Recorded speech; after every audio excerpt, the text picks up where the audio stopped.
Excuse me, street girl. You're in the wrong section. First class is for actual paying customers, not people looking for a free upgrade. Flight attendant. Melissa Turner's voice cuts through the cabin like broken glass.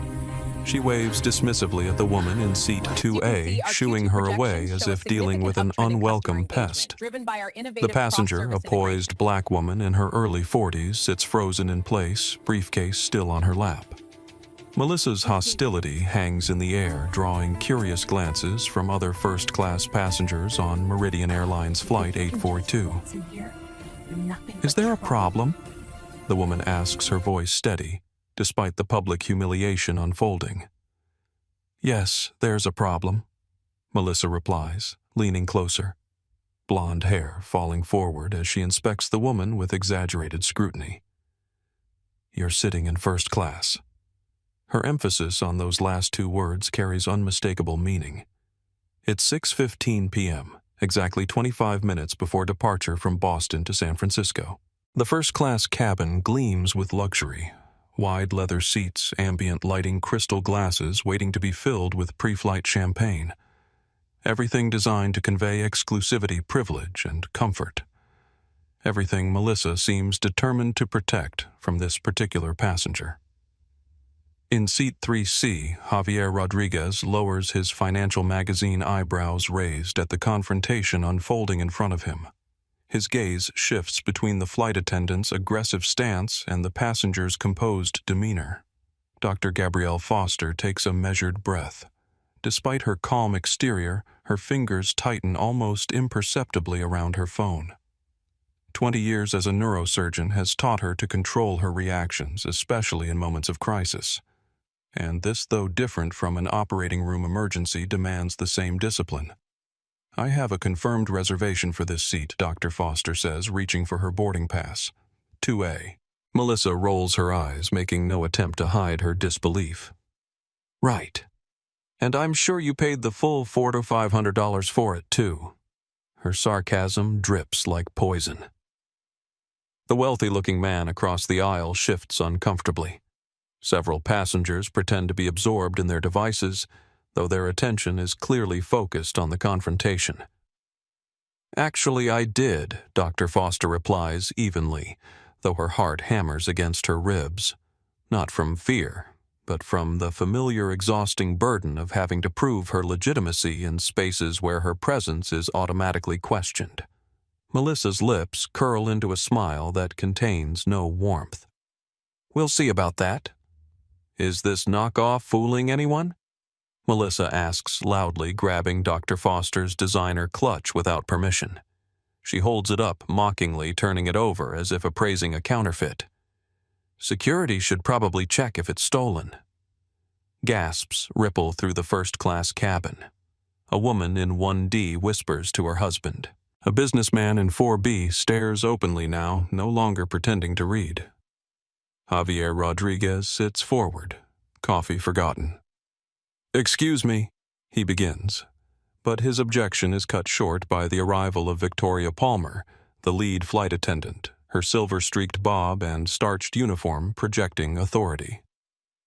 What seems to be the situation here? Victoria asks, her tone professionally neutral, but her eyes already scanning Dr. Foster with suspicion.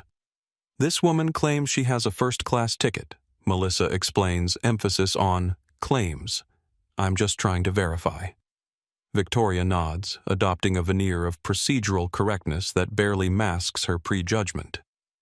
Ma'am, we just need to verify your ticket. This is a $4 $500 seat after all. We have strict protocols. Dr. Foster reaches into her briefcase and produces her boarding pass, maintaining her composure despite the public spectacle being made of her presence.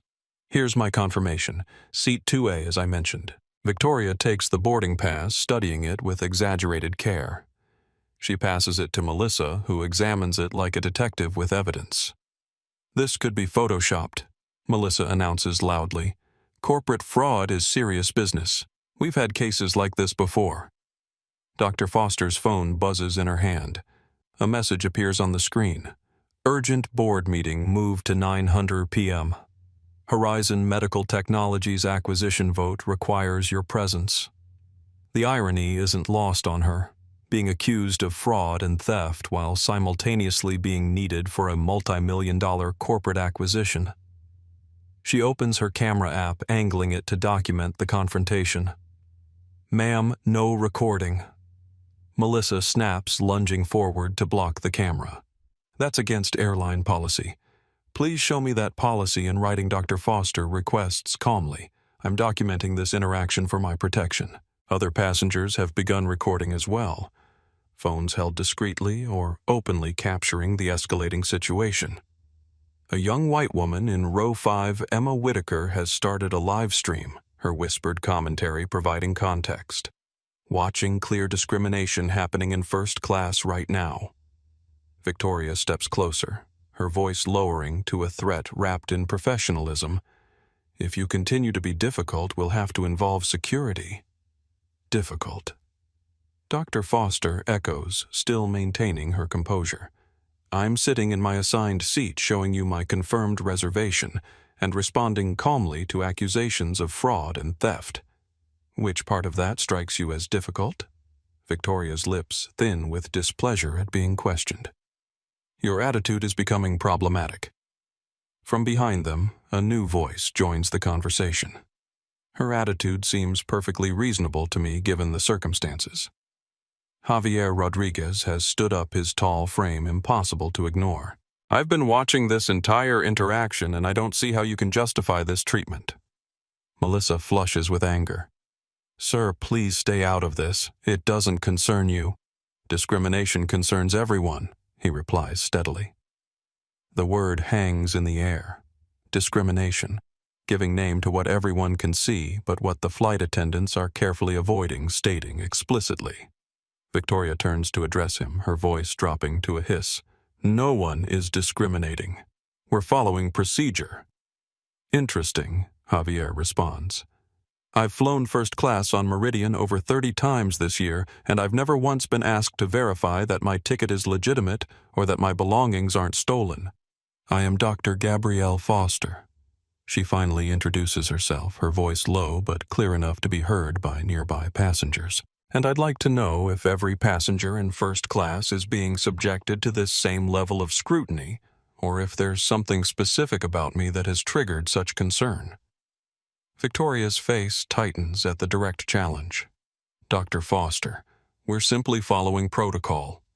A protocol that apparently only applies to certain passengers." Dr. Foster observes, her gaze steady. Emma Whitaker's live stream count ticks upward, now at 230 viewers and climbing rapidly. Comments flood in. "This is outrageous. Call a lawyer. Name and shame the airline." Victoria shifts strategies, adopting a conciliatory tone that doesn't reach her eyes. "Perhaps there's been a misunderstanding. We could rebook you on the next flight with a first-class upgrade." "Upgrade me!" Dr. Foster repeats, her voice revealing the first hint of controlled anger. "To the seat I've already purchased." The sound of heavy footsteps draws attention to the front of the cabin where 2 airport security officers board the plane. Officer Daniel Brooks, a broad-shouldered white man in his late 30s, and Officer Luis Morales, a trim Hispanic man with a carefully neutral expression. Behind them follows Heather Thompson, the gate manager, her face already set in damage control mode as she takes in the scene, and more importantly, the recording phones directed at the confrontation. "What seems to be the problem here?" Officer Brooks asks, automatically positioning himself closer to Dr. Foster than to the flight attendants. "This passenger is being non-compliant," Victoria states before Dr. Foster can speak. She became aggressive when questioned about her ticket validity. Aggressive, Dr. Foster asks, still seated, hands folded calmly in her lap. "I'd be interested to hear examples of this alleged aggression." Officer Morales glances around the cabin, noting the phones recording the interaction. His posture shifts subtly away from confrontation mode. "She refused to provide proper identification," Melissa adds quickly, "and she started recording without permission." "Is that correct, ma'am?" Officer Brooks asks Dr. Foster. "No," she replies simply. "I presented my boarding pass immediately when asked.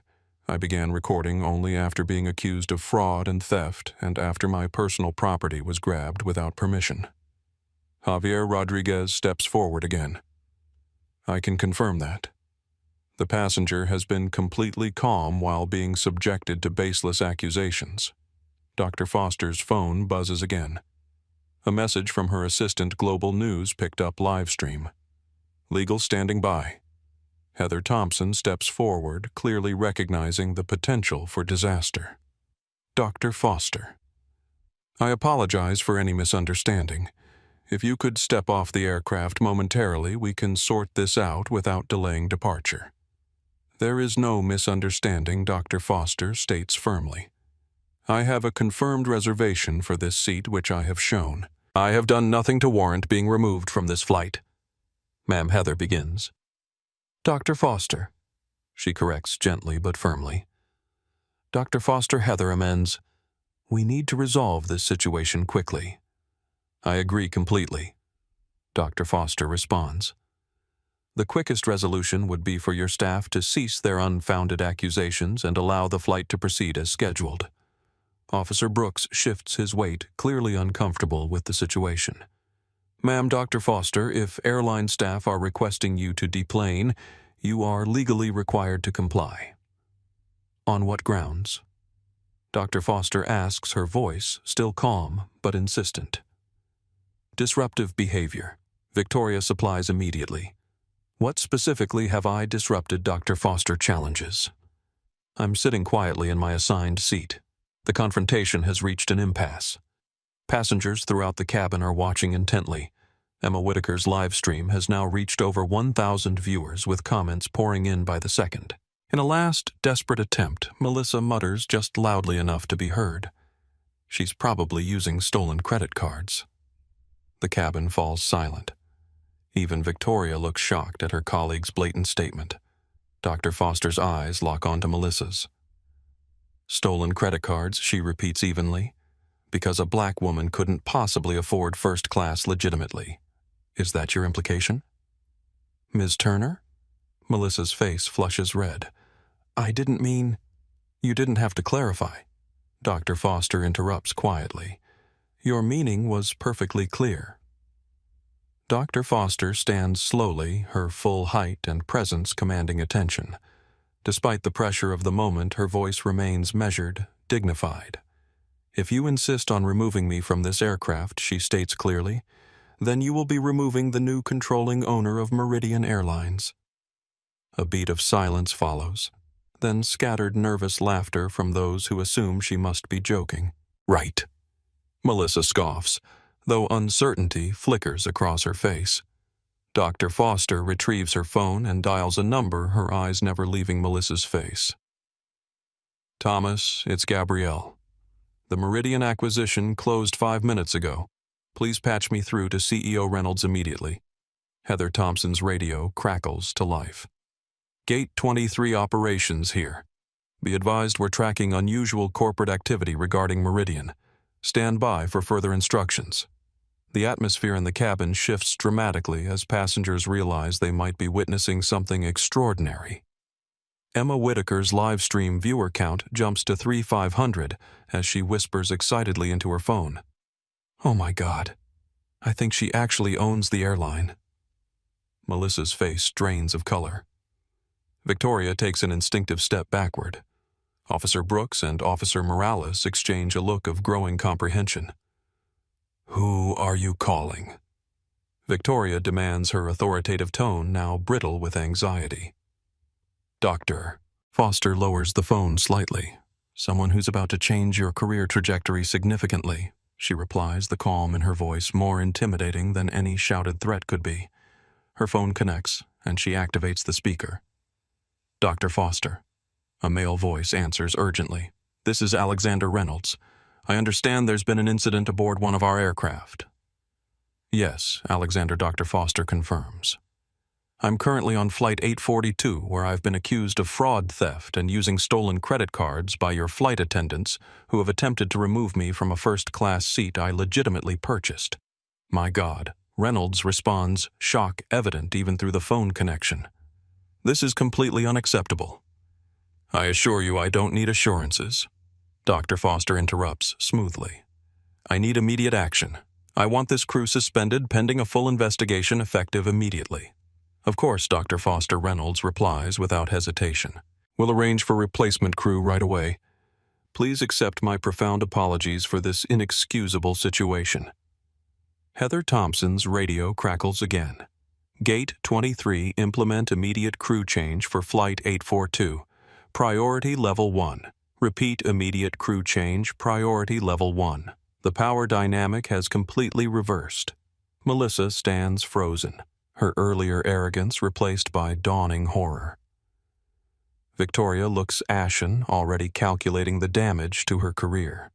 The watching passengers stare in various states of shock, vindication, and disbelief. Officer Brooks clears his throat. Ms. Thompson, we'll stand down unless you need further assistance. No, Heather responds faintly, her eyes fixed on Dr. Foster with new understanding. That won't be necessary. Dr. Foster returns to her seat, arranging herself with the same dignity she's maintained throughout the confrontation. I believe we're delaying departure, she observes mildly. Perhaps your replacement crew can get us back on schedule. As Melissa, Victoria, and Heather retreat in stunned silence, whispers ripple through the cabin. Javier Rodriguez catches Dr. Foster's eye and offers a respectful nod. Emma Whitaker's livestream comments explode with reactions. Queen Power, move justice in real time. Dr. Foster gazes out the window, allowing herself a single deep breath. This moment of vindication doesn't feel like triumph. It feels like the beginning of something much more important. Dr. Foster. I want to personally assure you that those responsible will face appropriate consequences. Alexander Reynolds' voice comes through the phone with the urgent tone of a man watching a corporate crisis unfold in real time. The first-class cabin has fallen into a hushed silence, passengers pretending not to listen while absorbing every word. The confrontation has transformed into something else entirely, a revelation of power previously hidden. Alexander Doctor. Foster replies, her voice carrying effortlessly in the quiet cabin. Appropriate consequences aren't enough. This incident reflects a culture, not isolated behavior. Through the aircraft windows, movement catches her eye. A new flight crew approaching rapidly across the tarmac, their pace communicating the urgency that has rippled through Meridian's operations. I completely understand, Reynolds responds. What actions would you like to see immediately? Full suspension of all involved staff with pay, Dr. Foster specifies. This isn't about punishment yet. It's about proper investigation. I want comprehensive documentation of all passenger complaints regarding discriminatory treatment for the past 5 years. And I expect a preliminary report on my desk by morning. Consider it done. Reynolds confirms the resignation in his voice, making it clear he recognizes the landscape has fundamentally shifted as Dr. Foster ends the call. Her mind drifts involuntarily to a memory from 30 years ago. 12-year-old Gabrielle standing proudly next to her science project at the Regional Innovation Fair. The project that had won first place, a neural response simulator that judges had called graduate-level work. The project that had earned her special recognition and an invitation to the VIP reception area. The memory sharpens a staff member's hand on her shoulder, steering her firmly toward the exit. This area is for special guests. Only, the woman had said, not unkindly but with absolute certainty. The regular viewing area is down the hall. But, I'm supposed to be here, young, Gabrielle had protested, showing her winner's badge. Dr. Myers invited me personally. The woman's smile had been patronizing. Honey, I'm sure you misunderstood. This reception is for project winners and their sponsors. I am a winner, Gabrielle had insisted, her voice growing smaller as adults turned to stare. It was her grandmother who had found her sitting alone in the hallway, fighting back tears of humiliation and injustice. Baby girl, Why aren't you at the reception?" Her grandmother had asked, elegant even in her inexpensive dress dignity and every line of her bearing. When Gabrielle explained, her grandmother's eyes had hardened, though her voice remained gentle. "Listen to me," she'd said, kneeling to meet her granddaughter's gaze. "Don't fight for a seat at their table. One day you'll own the whole restaurant." The memory fades as the aircraft door opens again. A new lead flight attendant enters, professional, composed, and visibly concerned. Behind her, the replacement crew files in their expressions, revealing they've been briefed on the situation. Heather Thompson approaches Dr. Foster one last time, her demeanor transformed. "Dr. Foster, on behalf of Meridian Airlines, I want to express our deepest apologies for the inexcusable treatment you received. The crew has been replaced and we should be ready for departure in approximately 15 minutes. "Thank you, Ms. Thompson," Dr. Foster replies evenly. Officer Brooks, who had lingered during the crew change, approaches with noticeably different body language. "Dr. Foster, we apologize for our role in this situation. If you'd like to file a formal complaint about your treatment, we can take your statement. That won't be necessary." "Officer Brooks," she responds, "I have more direct channels for addressing this matter now." As the officials retreat and the new crew begins preparation for departure, Javier Rodriguez leans slightly toward Dr. Foster. "That was the most dignified handling of blatant discrimination I've ever witnessed," he says quietly. "Thank you," she replies simply. "No, thank you," he insists. "What they did was inexcusable." "Yes," she agrees. "And tomorrow I begin making sure it never happens again." The aircraft reaches cruising altitude, the gentle hum of engines providing a backdrop for the murmured conversations throughout the cabin. The new crew is impeccably professional, their service attentive without a trace of the previous hostility. Dr. Foster opens her laptop, reviewing notes for the emergency board meeting that awaits her in San Francisco, but her mind keeps returning to the path that led her to this moment. Harvard Medical School 20 years ago. Standing outside Professor Winter's office, overhearing his conversation with a colleague, Foster has the highest scores I've seen in a decade. But you know how it is. Affirmative action cases don't always translate to surgical talent. The words had burned, but she'd channeled that burn into fuel. Graduated top of her class. Completed her residency at Johns Hopkins with unprecedented evaluation scores. Became the youngest neurosurgeon ever granted privileges at Boston Memorial, and still the moments accumulated. Patients requesting the real doctor when she entered rooms. Nurses double-checking her orders with unnecessary frequency. Security stopping her in hospital hallways after hours demanding identification despite her white coat and credentials. Each incident was explained away. Each complaint met with platitudes about misunderstandings and suggestions that she might be oversensitive. Each time she documented, persisted, excelled, and planned. Horizon Medical Technologies had begun as a side project, developing neural interface devices for patients with mobility challenges. 5 years of working nights and weekends beyond her surgical schedule. Patent applications submitted during rare vacation days. Refinements tested during pro bono surgeries in underserved communities. When the breakthrough came, a neural interface that allowed unprecedented precision in movement control, the medical technology world took notice. Within 3 years, Horizon had grown from a promising startup to a dominant force in medical technology innovation. Yet even as CEO of a billion-dollar company, she still encountered the assumptions, the questioning, the subtle and not-so-subtle signals that she didn't belong in certain spaces. Her father's voice interrupts these reflections, not physically present but preserved in memory so vivid it might as well be. James Foster, who had worked as a baggage handler for Meridian Airlines for 30 years, who had never missed a day, never been promoted above shift supervisor despite his intelligence and dedication. "It's just how things are, Gabby," he'd told her during her medical school years when she'd pushed him to fight for the management position he deserved. "Some doors aren't meant for people like us to walk through." She remembers his pride when she graduated medical school, his amazement when Horizon secured its first major funding round, and then the last conversation they'd had before cancer took him the previous year. Dad. "You should let me book you a first-class ticket to come visit," she'd suggested during a video call, noticing how thin he'd become. "You deserve some comfort." He'd laughed, but it wasn't a happy sound. "Baby girl in 30 years handling luggage for that airline. You know how many times I flew on their planes?" 3.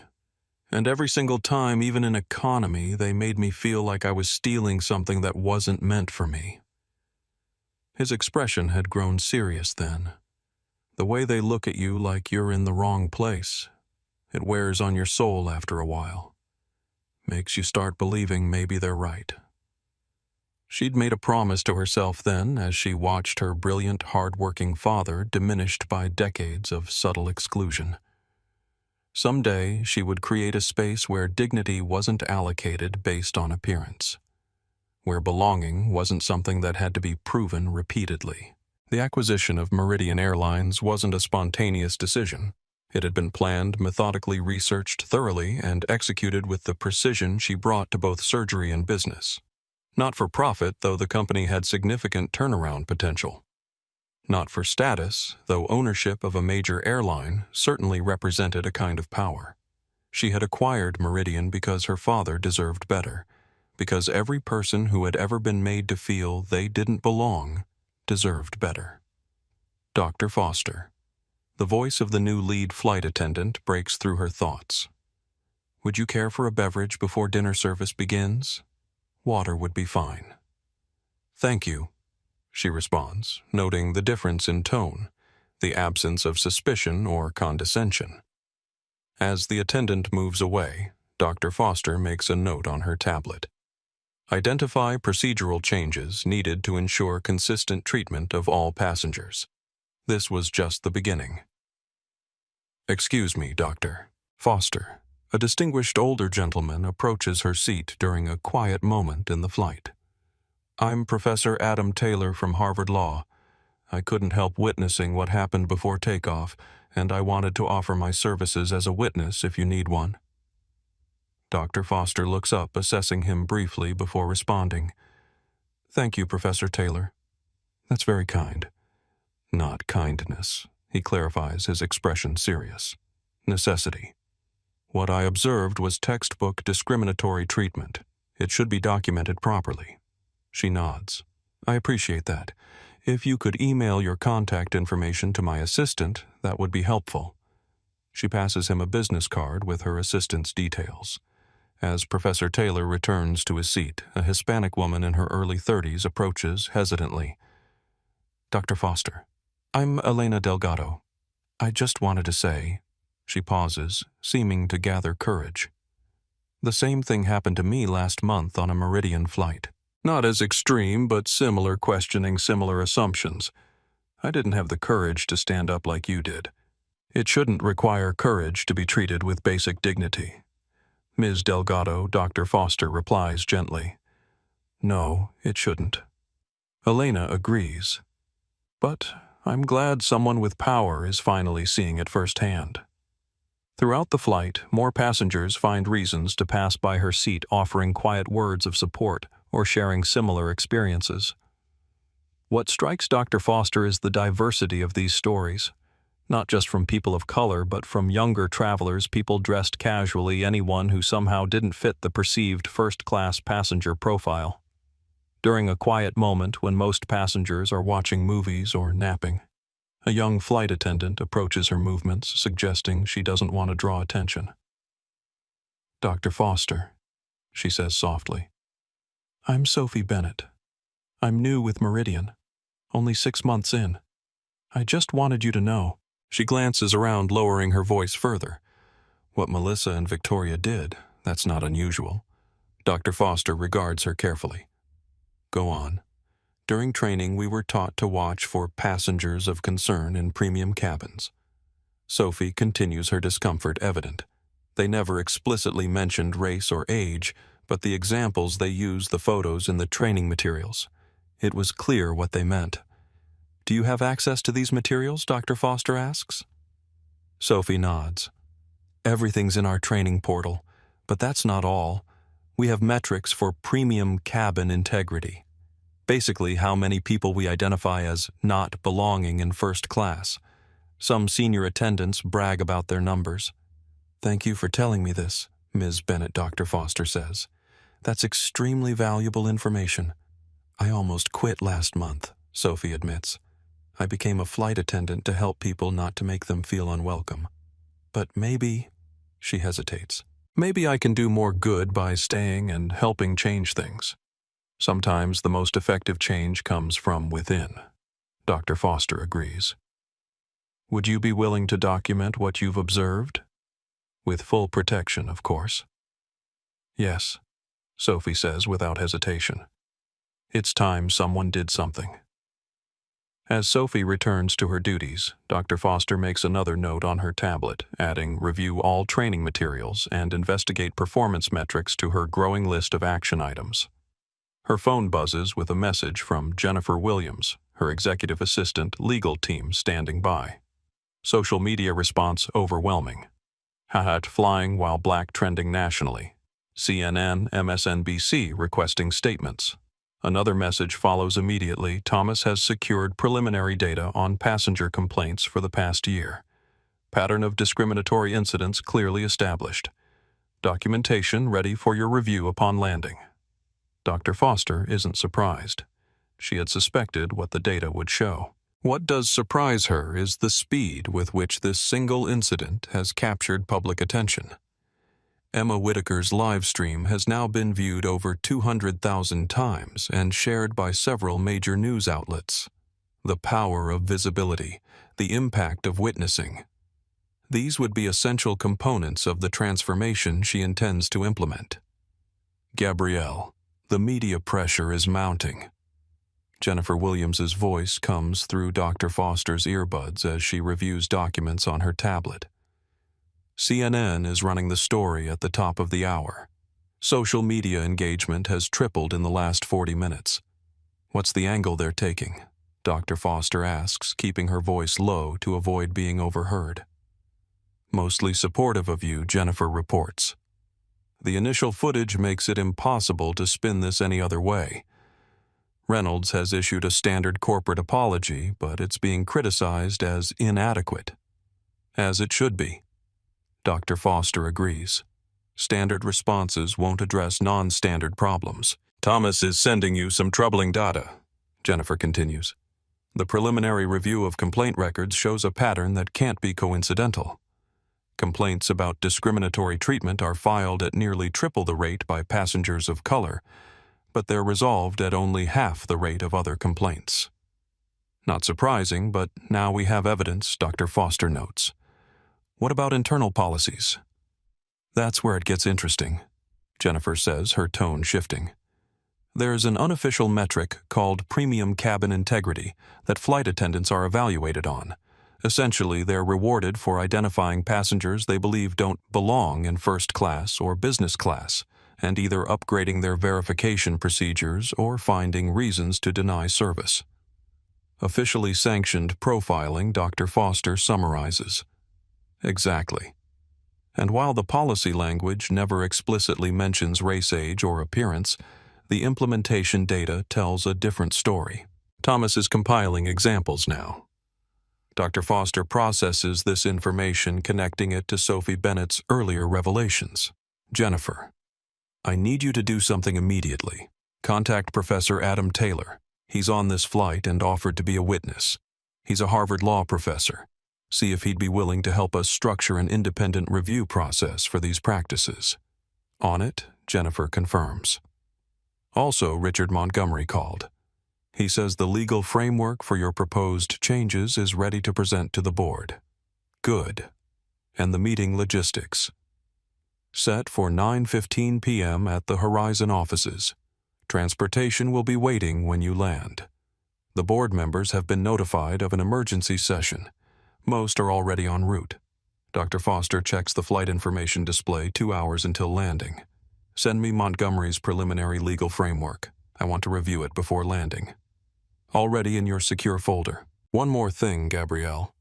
Thomas mentioned that several former Meridian employees have reached out since the video went viral. They're offering to share their experiences with discriminatory practices they were expected to enforce. Have them sign NDAs and schedule interviews starting tomorrow morning, Dr. Foster instructs. This is exactly the kind of documentation we need. As she ends the call, Dr. Foster notices Alexander Reynolds is calling again. She answers, keeping her voice professional and measured. Dr. Foster, I've just received the preliminary incident report. Reynolds begins his tone carefully controlled. I want to assure you that this behavior is completely contrary to Meridian's values. And, Alexander, she interrupts gently, we both know that's not true. A pause. I'm sorry. The behavior I experienced isn't contrary to Meridian's values. It's a direct expression of them, she explains. Your premium cabin integrity metrics actively encourage staff to identify passengers who don't look right for premium service. Your complaint resolution process systematically dismisses reports of discriminatory treatment. Your training materials implicitly reinforce biases about who belongs in which spaces. Another longer pause. Dr. Foster, I think there may be some misunderstanding about... There's no misunderstanding, she states firmly. I have the data, Alexander. I have testimony from current and former staff. I have statistical evidence showing patterns that cannot be explained by chance. What I experienced today wasn't an anomaly. It was your company's culture functioning exactly as designed. These are serious accusations. Reynolds responds, his voice noticeably cooler. They are, she agrees, and addressing them will require serious changes. I'll present my initial recommendations to the board tonight. I suggest you prepare them for significant operational adjustments. After ending the call, Dr. Foster returns to reviewing the legal framework that Richard Montgomery has prepared. The document outlines a comprehensive approach to restructuring Meridian's policies, training, and accountability systems. Her phone buzzes with another message from Jennifer's social media update. #Justice for Dar Foster trending. Major civil rights organizations releasing statements of support. Celebrity retweets amplifying reach. Estimated media impact already exceeding $3 million in equivalent advertising value. The public response doesn't surprise her. People recognize injustice when they see it unfiltered. What matters now is channeling that response into meaningful, lasting change. She opens another document, the draft framework for what she's tentatively calling the Sky Equity Initiative. Not just a retraining program or policy adjustment, but a fundamental reimagining of how service, respect, and dignity operate in commercial aviation. As the plane begins its initial descent into San Francisco, Dr. Foster finalizes her notes for the board meeting. This confrontation wasn't what she would have chosen, but now that it's happened, she intends to use it as a catalyst for transformation. Dr. Foster, the car is waiting to take you directly to Horizon headquarters. Jennifer Williams meets Dr. Foster at the gate, tablet in hand and already updating her on developments. The board is assembled. Legal is prepared. Media requests continue to multiply. Dr. Foster nods, maintaining her composed demeanor despite the fatigue of the flight and the emotional toll of the confrontation. Any word from Richard Montgomery? He's already at Horizon, reviewing final documentation with Thomas. Jennifer confirms. And there's something else. Melissa Turner has given an interview to a local Boston news station. Dr. Foster raises an eyebrow. That was fast. What's her angle? Denial deflection claims she was just following protocol. Jennifer summarizes as they walk briskly through the terminal. It's not playing well. The unedited footage from multiple angles makes her position untenable. They reach the waiting car, sliding into the privacy of the back seat before continuing their conversation. Victoria Palmer hasn't made any public statements yet, Jennifer adds. But sources say she's been in contact with an employment attorney. Predictable, Dr. Foster notes. What's the current social media temperature? Jennifer consults her tablet. Still heavily in your favor. The initial shock and outrage have evolved into calls for structural change. Civil rights organizations are citing this as a textbook example of everyday discrimination. Dr. Foster gazes out the window as San Francisco's lights glide past. We need to move quickly, but methodically. This can't be just about punishing individuals. It has to address the underlying issues. Richard has developed 3 potential approaches, Jennifer says. Different levels of intervention depending on how much resistance we encounter from the existing management team. Dr. Foster's phone rings. Alexander Reynolds again. She answers on speaker so Jennifer can hear. Dr. Foster Reynolds begins immediately. I've been reviewing some of the materials you mentioned, and I think there may be room for a productive conversation about policy adjustments and sensitivity training that would. Dr. Foster interrupts. Gently, this situation requires more than adjustments and training.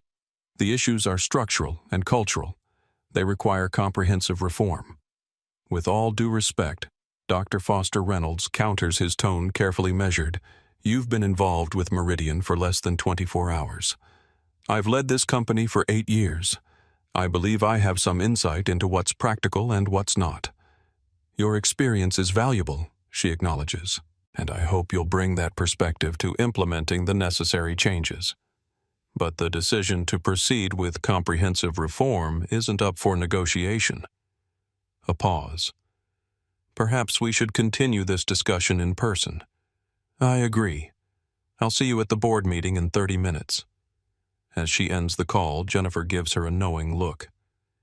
He's going to resist. Of course he is.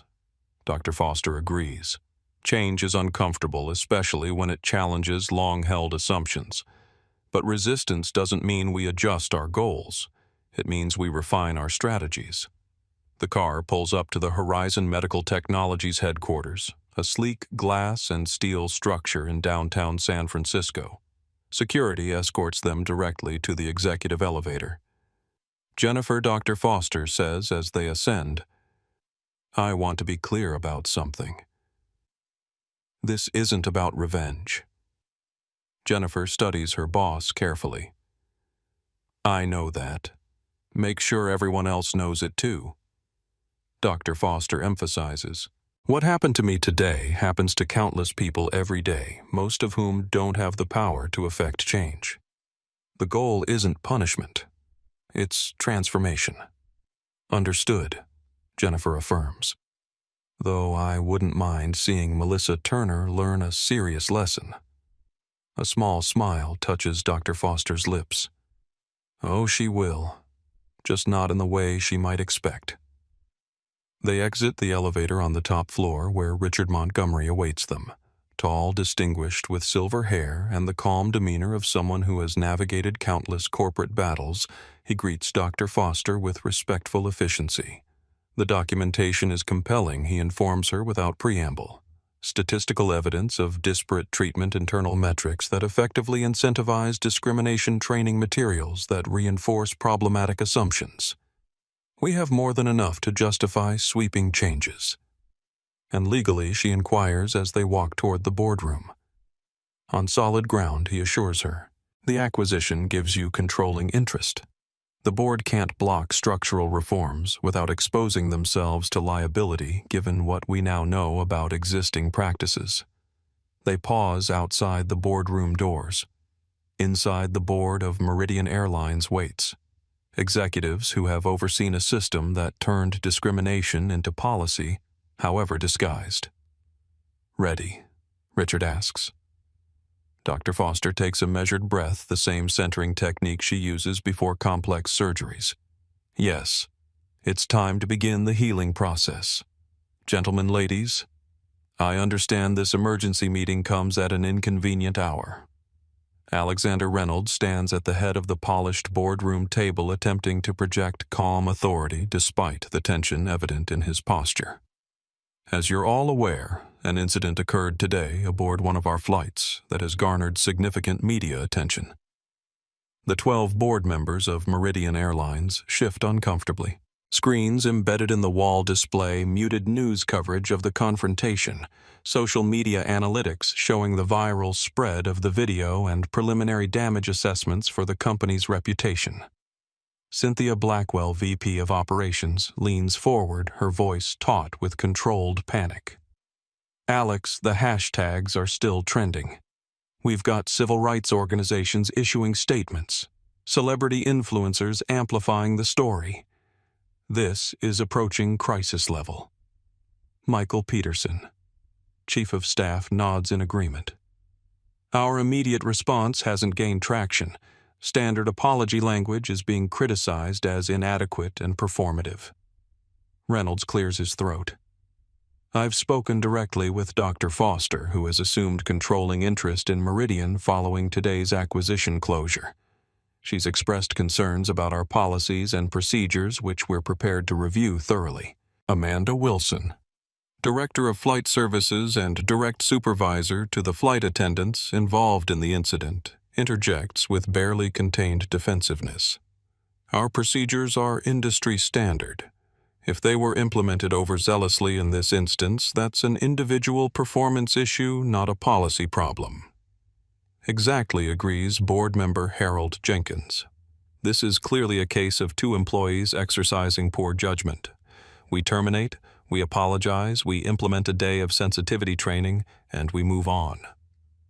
The boardroom door opens and conversation ceases abruptly as Dr. Gabrielle Foster enters, followed by Richard Montgomery and Jennifer Williams. Dr. Foster's presence immediately commands attention, her calm dignity a stark contrast to the nervous energy permeating the room. Good evening, she greets them, taking a seat at the opposite end of the table from Reynolds. Thank you for convening on short notice. Reynolds attempts to reclaim control of the meeting. Dr. Foster, we were just discussing our response to today's unfortunate incident. I want to assure you that the behavior you experienced is completely contrary to Meridian's values and, let's begin with accuracy. Dr. Foster interrupts gently. The behavior I experienced is entirely consistent with Meridian's operational practices, if not its stated values. She nods to Jennifer, who distributes tablets to each board member. What you're receiving is a preliminary analysis of passenger complaint data for the past 3 years, internal performance metrics for flight staff, and training materials currently in use. I don't understand, Amanda Wilson protests. What does this have to do with the isolated incident that occurred today? It wasn't isolated. Dr. Foster responds evenly. Page 3 of your document shows complaint statistics broken down by passenger demographics. Complaints about discriminatory treatment are filed at 3 times the rate by passengers of color, yet they're resolved at only half the rate of other complaints. Board members begin scrolling through the data expressions, shifting from skepticism to concern. Page 5 details the premium cabin integrity metrics used to evaluate flight attendants. Dr. Foster continues. Staff are effectively incentivized to identify passengers they believe don't belong in premium cabins and subject them to additional scrutiny or find reasons to deny service. Amanda Wilson's face flushes.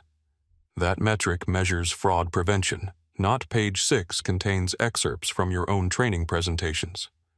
Dr. Foster interrupts, her tone remaining measured. Note the examples used to illustrate passengers of concern. The visual coding is unmistakable, even if the accompanying language avoids explicit reference to race, age, or appearance. Reynolds attempts to regain control.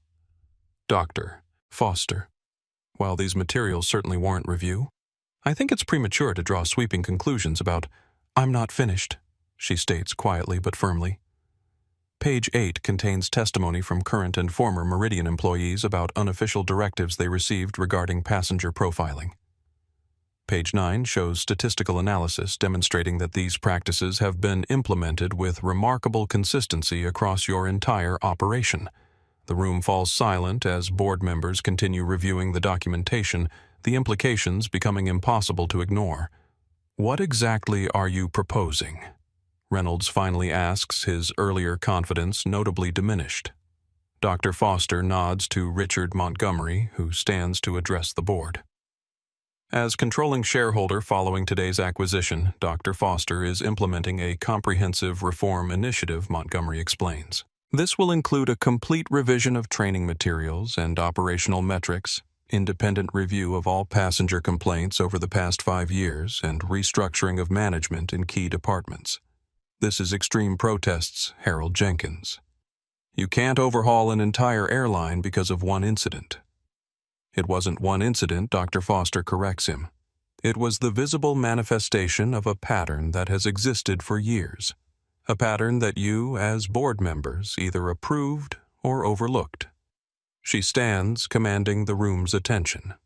I acquired Meridian Airlines with the intention of implementing these changes regardless of personal experience. Today simply accelerated the timeline. And if we oppose these measures, Amanda Wilson challenges. Richard Montgomery answers smoothly. Given the evidence of discriminatory practices now documented, opposition could expose board members to personal liability. Additionally, Dr. Damresha, Foster's controlling interest, gives her the authority to replace board members who obstruct necessary reforms. The threat delivered in Montgomery's calm, professional tone lands heavily in the room. Board members exchange glances, reassessing their positions. Cynthia Blackwell, who has been silent throughout the exchange, finally speaks. What's your timeline for these changes? Implementation begins immediately, Dr. Foster responds. I've already assembled a transition team to oversee the process. You'll each receive comprehensive briefings by tomorrow afternoon outlining your roles in the reform initiative. And the employees directly involved in today's incident, Reynolds inquires. They'll be suspended with pay pending review, Dr. Foster states. This isn't about punishing individuals. It's about correcting a flawed system that encouraged their behavior. She surveys the room, meeting each board member's gaze directly. I understand this is uncomfortable. Change often is. Often. But I'm not interested in cosmetic adjustments or performative gestures. Meridian Airlines will become an example of equitable treatment and genuine respect for all passengers, not because it makes for good publicity, but because it's the right thing to do. As the gravity of the situation settles over the board, Dr. Foster concludes with quiet authority. The choice before you isn't whether these changes will happen, but whether you'll be part of implementing them or be replaced by those who will. The initial phase begins tomorrow morning. Dr. Foster's voice carries clearly through the phone as she walks through her hotel suite, preparing for the few hours of rest she'll manage before the real work begins. Thomas, I need you to oversee the documentation team. Every policy, every training manual, every performance metric needs to be thoroughly reviewed. Already assembling the team, Thomas Hernandez confirms his efficient tone reflecting years as her trusted second-in-command at Horizon. We've secured office space at Meridian headquarters. Legal has prepared the necessary access authorizations. What's the resistance forecast, she asks, slipping off her shoes and settling onto the sofa with her tablet. Mixed, Thomas reports. Reynolds is calculating his options, but he's pragmatic enough to recognize the inevitable. Wilson will be oppositional. The problematic practices originated primarily in her department. The remaining executives are waiting to see which way the wind blows. And operational stability, Jennifer has coordinated with Meridian's scheduling department to ensure no service disruptions during the transition. Passengers won't see any immediate changes except perhaps more cautious behavior from customer-facing staff. Dr. Foster nods to herself. What about the Sky Equity Framework? Is it ready to present? Finalized an hour ago, Thomas confirms. Comprehensive reform in 3 phases: immediate policy changes, staff retraining, and long-term structural adjustments. The independent review board is being assembled. Professor Taylor has agreed to serve as external oversight chair. Good. Schedule a company-wide announcement for tomorrow afternoon. I want every Meridian employee to understand exactly what's happening and why. And the media strategy, Dr. Foster considers this carefully. Transparency without spectacle. We acknowledge the incident that precipitated immediate action, but we emphasize that the reforms address long-standing issues. This isn't about one flight or one passenger. It's about fundamental fairness in how people are treated. Understood. One more thing. Sophie Bennett, the flight attendant who provided internal information, has formally requested to join the reform implementation team. She's young, but passionate about making real change. Approve it, Dr. Foster decides. We need voices from within the organization, especially those who recognized the problems but felt powerless to address them. As she ends the call, Dr. Foster opens the Sky Equity Framework document, reviewing the vision statement one more time. Meridian Airlines commits to creating an environment where every passenger is treated with equal dignity and respect, where service quality is determined by what we provide rather than who we serve, and where our success is measured not just by financial metrics, but by the consistent fairness of our passenger experience. The words resonate with her deeply, not just as corporate language, but as a genuine articulation of the changes she intends to implement. Changes that would have meaningful impact for countless travelers who had experienced what she experienced today, but without the power to demand better. Her phone rings again, an unknown number. She considers letting it go to voicemail given the late hour, but something compels her to answer. Dr. Foster speaking. Dr. Foster, this is Melissa Turner. The voice sounds smaller than it had on the aircraft, stripped of its earlier arrogance. I hope it's not inappropriate for me to call you directly. Dr. Foster sits up straighter, surprised by the contact. How did you get this number, Ms. Turner? Sophie Bennett gave it to me, Melissa admits. I know I'm probably the last person you want to hear from right now. What can I do for you, Ms. Turner? Dr. Foster asks neutrally. A pause. Then I wanted to apologize. Not because I have to, or because it might save my job, but because I was wrong. Watching that video of myself seeing how I treated you, I didn't recognize the person I've become. Dr. Foster listens, neither interrupting nor offering immediate absolution. The things I said, the assumptions I made, Melissa continues, her voice unsteady. There's no excuse. But there is an explanation, not that it justifies anything. We work in a system that rewards us for protecting first class from people who don't fit a certain profile. We're trained to be suspicious, to question, to exclude, and over time it becomes automatic. Systems shape behavior, Dr. Foster acknowledges, but individuals still make choices within those systems. I know Melissa agrees quietly. That's why I'm calling. Whatever happens with my job, whether I'm terminated or not, I need you to know that you've forced me to see something in myself that I didn't want to acknowledge, and I'm grateful for that, even though it's painful. Dr. Foster considers her response carefully. Ms. Turner, I appreciate your call. Self-reflection is the beginning of growth, but meaningful change requires more than recognition. It requires commitment to doing better. I want that chance, Melissa says with unexpected intensity. Not just to keep my job, but to be part of fixing what's broken. I understand the system now in a way I didn't before, and I think I could help change it from within. An interesting proposition, Dr. Foster observes.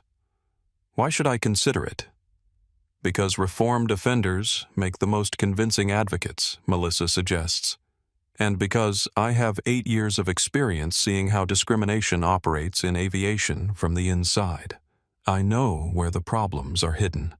Dr. Foster doesn't respond immediately, weighing the sincerity and potential value of this unexpected offer. I'm not asking for an answer tonight, Melissa adds hastily. Just, please consider it. Sometimes people who've been part of the problem have unique insights into creating solutions. After ending the call, Dr. Foster makes a note to discuss this development with Thomas and Jennifer.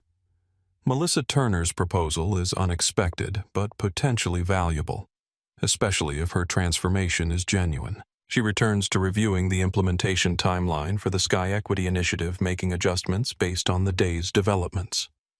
Phase 1 would focus on immediate policy changes, eliminating the problematic premium cabin integrity metrics, revising verification procedures to ensure consistent application, implementing anonymous reporting systems for passengers who experience discriminatory treatment.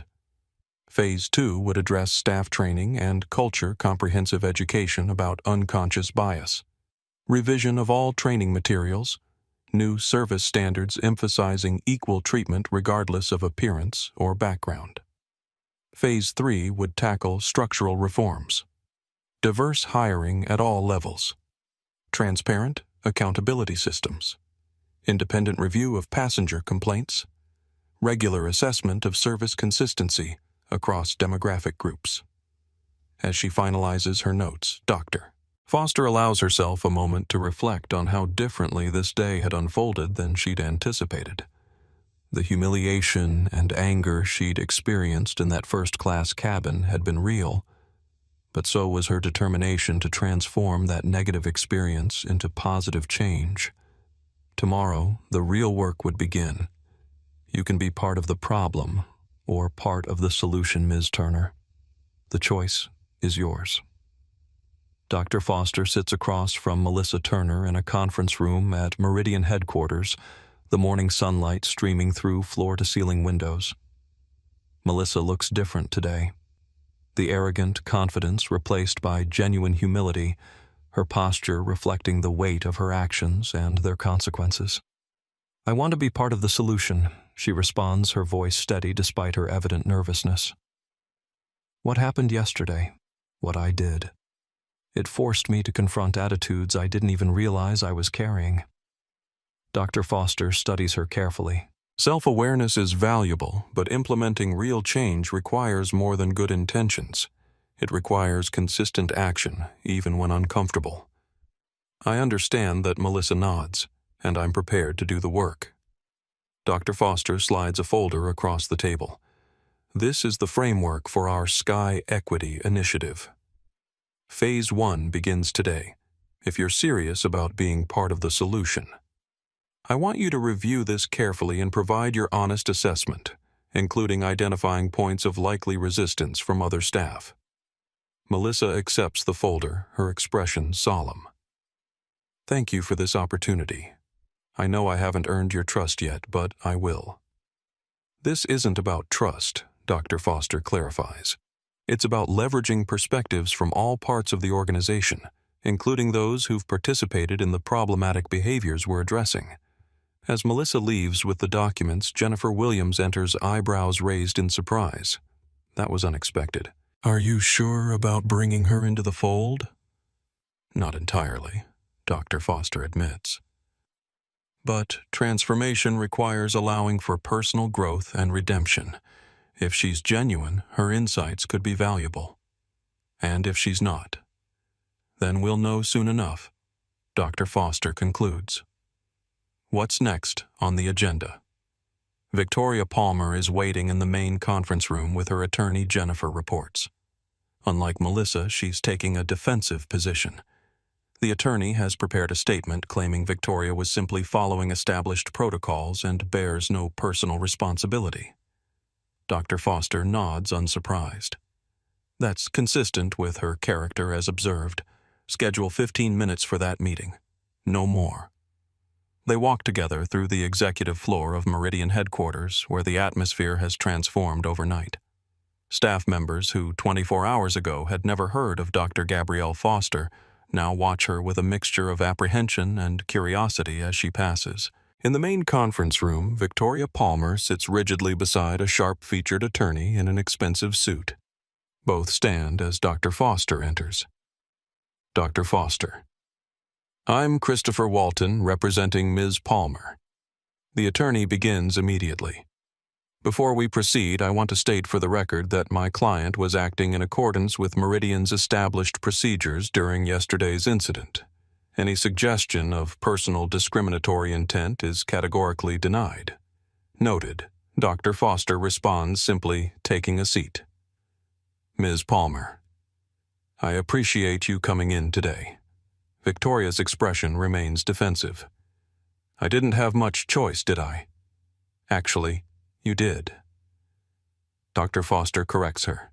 You could have resigned immediately, as several other members of management have chosen to do.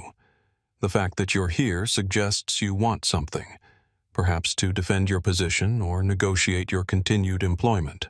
My client has served Meridian Airlines with distinction for over 20 years, Walton interjects. Her record speaks for itself. Yes, it does, Dr. Foster agrees. And that record includes implementing and enforcing policies that systematically disadvantaged certain passengers based on appearance and perceived status.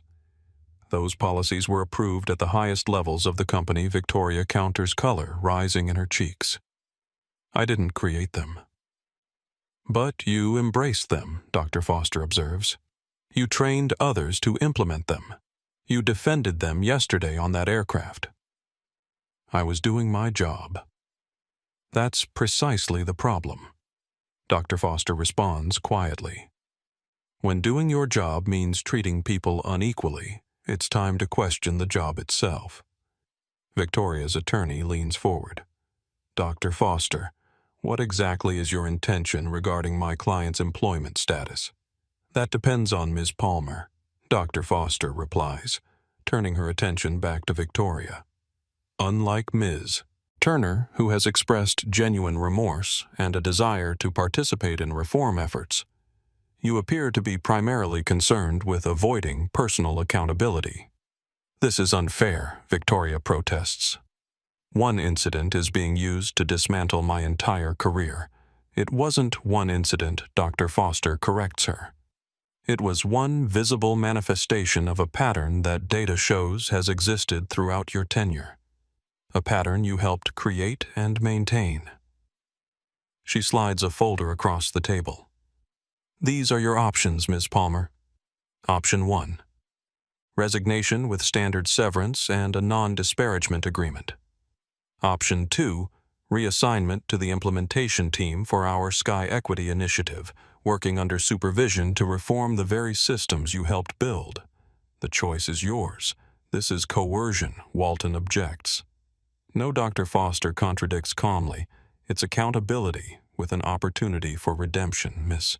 Palmer can choose to leave Meridian with her professional reputation intact, or she can choose to be part of correcting the problems she helped create. What she cannot do is continue in her current role enforcing discriminatory policies. Victoria stares at the folder without opening it. And if I fight this, if I go public with how I'm being treated, that is also your choice, Dr. Foster acknowledges. But I should mention that we've already received statements from 17 current and former Meridian employees detailing discriminatory practices they were instructed to implement under your supervision. Those would necessarily become public in any legal proceedings. The implied threat lands heavily. Victoria exchanges a look with her attorney, who gives a slight nod. I'll review my options, she says stiffly. Please do. Dr. Foster responds, standing to indicate the meeting is concluded. I'll need your decision by 5 p.m. today. As Victoria and her attorney leave, Sophie Bennett enters the conference room, her expression a mixture of determination and nervousness. Dr. Foster, Jennifer said you wanted to see me. Yes, Sophie. Please sit down. Dr. Foster gestures to the chair Victoria just vacated. I understand you volunteered to join the implementation team for our reform initiative. Sophie nods eagerly. I want to help change things. What I saw happening, not just yesterday with you, but every day with so many passengers, it's wrong. And I think because I've seen it from the inside, I can help identify the problems more effectively. I agree, Dr. Foster says. But I need to understand something first. When you witnessed discrimination before yesterday, what did you do about it? Sophie's enthusiasm falters. I didn't do enough, she admits. I expressed concerns to my supervisors a few times, but when nothing changed, I stopped speaking up. I told myself I knew that I didn't have the authority to question established practices. She meets Dr. Foster's gaze directly. I was complicit through my silence, and I regret that. Dr. Foster nods, appreciating the honesty.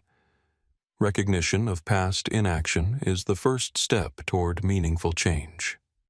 What would you do differently now? Everything Sophie responds with newfound conviction. I'd document problems systematically. I'd advocate directly for passengers being mistreated. I'd refuse to implement discriminatory practices, even if it meant risking my position. That kind of courage will be essential in the transformation we're undertaking, Dr. Foster tells her. Systems don't change easily, especially when those benefiting from the status quo resist adjustment. Are you prepared for that resistance? Yes, Sophie affirms without hesitation. Yesterday showed me that staying silent isn't neutral. It's harmful. I won't make that mistake again. Then welcome to the implementation team, Dr. Foster says, extending her hand. We begin comprehensive review of training materials this afternoon. I expect your candid input on where the problems are embedded and how they can be effectively addressed. As Sophie leaves energized by her new role, Thomas Hernandez enters with his tablet. The company-wide announcement is scheduled for 2 p.m., he informs Dr. Foster. Reynolds has reviewed it and, surprisingly, offered his full support. I think he's recognized which way the wind is blowing and decided to position himself as an ally of reform rather than an obstacle. Pragmatic Dr. Foster observes. What about Melissa Turner's proposal to join the implementation effort? Initial assessment is positive, Thomas reports. Her insights on the unofficial passenger filtering practices are detailed and forthcoming. If her commitment to change is genuine, she could be a valuable asset. Dr. Foster nods thoughtfully. Keep her involved but supervised. Transformation is possible, but it requires both opportunity and accountability. As she prepares for the company-wide announcement that will formally launch the Sky Equity Initiative, Dr. Foster reflects on the choices being made throughout the organization. Choices that will determine whether Meridian evolves into a model of equitable treatment or remains entrenched in discriminatory practices. Some, like Melissa and Sophie, are choosing growth and change, however uncomfortable. Others, like Victoria, are struggling to accept that the status quo is no longer acceptable. The real work is just beginning. Dr. Foster. How does it feel to own the airline that discriminated against you? The reporter's question cuts through the crowd of journalists assembled for the press conference. Foster stands at the podium, poised and professional in a tailored navy suit, the Meridian Airlines logo visible on the wall behind her, soon to be redesigned as part of the comprehensive rebranding initiative. This isn't about ownership, she responds evenly. It's about responsibility. What I experienced yesterday is what countless passengers experience daily across the aviation industry. The difference is that I'm now in a position to implement meaningful change. Another reporter calls out. Was the acquisition of Meridian planned before the incident? Or was it retribution? The acquisition was finalized minutes before the confrontation occurred. Dr. Foster clarifies. It was the culmination of months of planning and due diligence motivated by the opportunity to transform Meridian into an industry leader in equitable passenger treatment. What about the flight attendants involved? Have they been terminated?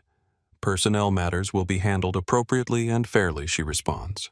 But I want to emphasize that this initiative isn't about punishing individuals. It's about correcting flawed systems that encouraged problematic behavior. The questions continue, each one probing for drama or conflict, each answered with measured clarity that redirects attention to the substantive reforms being implemented. In a quiet corner of the press room, Thomas Hernandez monitors social media response in real time, noting the shift in public conversation from outrage over the incident to interest in the reform initiative. The hashtags have evolved from #FlyingWhileBlack to #SkyEquity, signaling a transition from problem to solution in the public consciousness. Jennifer Williams approaches with an update. CNN wants an exclusive interview. Their angle is from discrimination to transformation, how one incident is changing an industry. Dr. Foster considers this briefly. Schedule it for tomorrow. Frame it as a conversation about institutional change rather than personal vindication. As the press conference concludes, Dr. Foster moves to a smaller meeting room where a team from Horizon Medical Technologies Communications Department awaits with Emma Whitaker, whose live stream had catapulted the incident into national attention. Ms. Whitaker, Dr. Foster greets her. "Thank you for joining us." Emma looks both nervous and excited to be included in these discussions. "I'm just glad I could help document what happened. People need to see these things unfiltered. Precisely why I've asked you here today," Dr. Foster explains. "Your live stream captured something cameras often miss. The reality of discrimination as it unfolds not after it's been repackaged or explained away. We'd like to incorporate portions of that footage into our training materials with your permission." Of course, Emma agrees immediately. "Use whatever helps. We'd also like to discuss the possibility of you consulting on our public education campaign," Jennifer adds. "Your perspective as a witness who chose to document and speak out would be valuable." As they discuss the details, Dr. Foster's phone buzzes with an urgent message from Richard Montgomery. Victoria Palmer has scheduled a press conference. Appears to be planning a counter-narrative. Legal standing by. Dr. Foster excuses herself to address this development, finding Montgomery waiting in an adjacent office. She's positioning herself as a victim of corporate restructuring.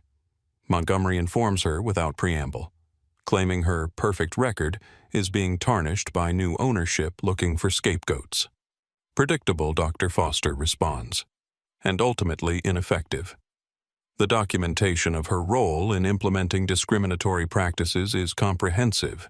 Any attempt to reframe this as personal victimization will collapse under scrutiny. Agreed. Montgomery nods. Still, it could create unnecessary distractions from the reform initiative, or provide an opportunity to clarify exactly what we're addressing, Dr. Foster suggests. Sometimes resistance illuminates the very problems we're trying to solve. She returns to the communications team meeting where discussion of the public education campaign continues. The plan taking shape is multifaceted, transparent reporting of Meridian's ongoing reforms, passenger education about their rights industry outreach to encourage similar changes at other airlines. By late afternoon, Victoria Palmer's press conference has been widely covered, but not in the way she intended. Her defensive posture and refusal to acknowledge documented problems has only highlighted the necessity of the changes being implemented. Social media commentary overwhelmingly supports the reform initiative, with many users sharing their own experiences of discrimination in air travel. That evening, Dr. Foster reviews media coverage with her team, noting the evolving narrative.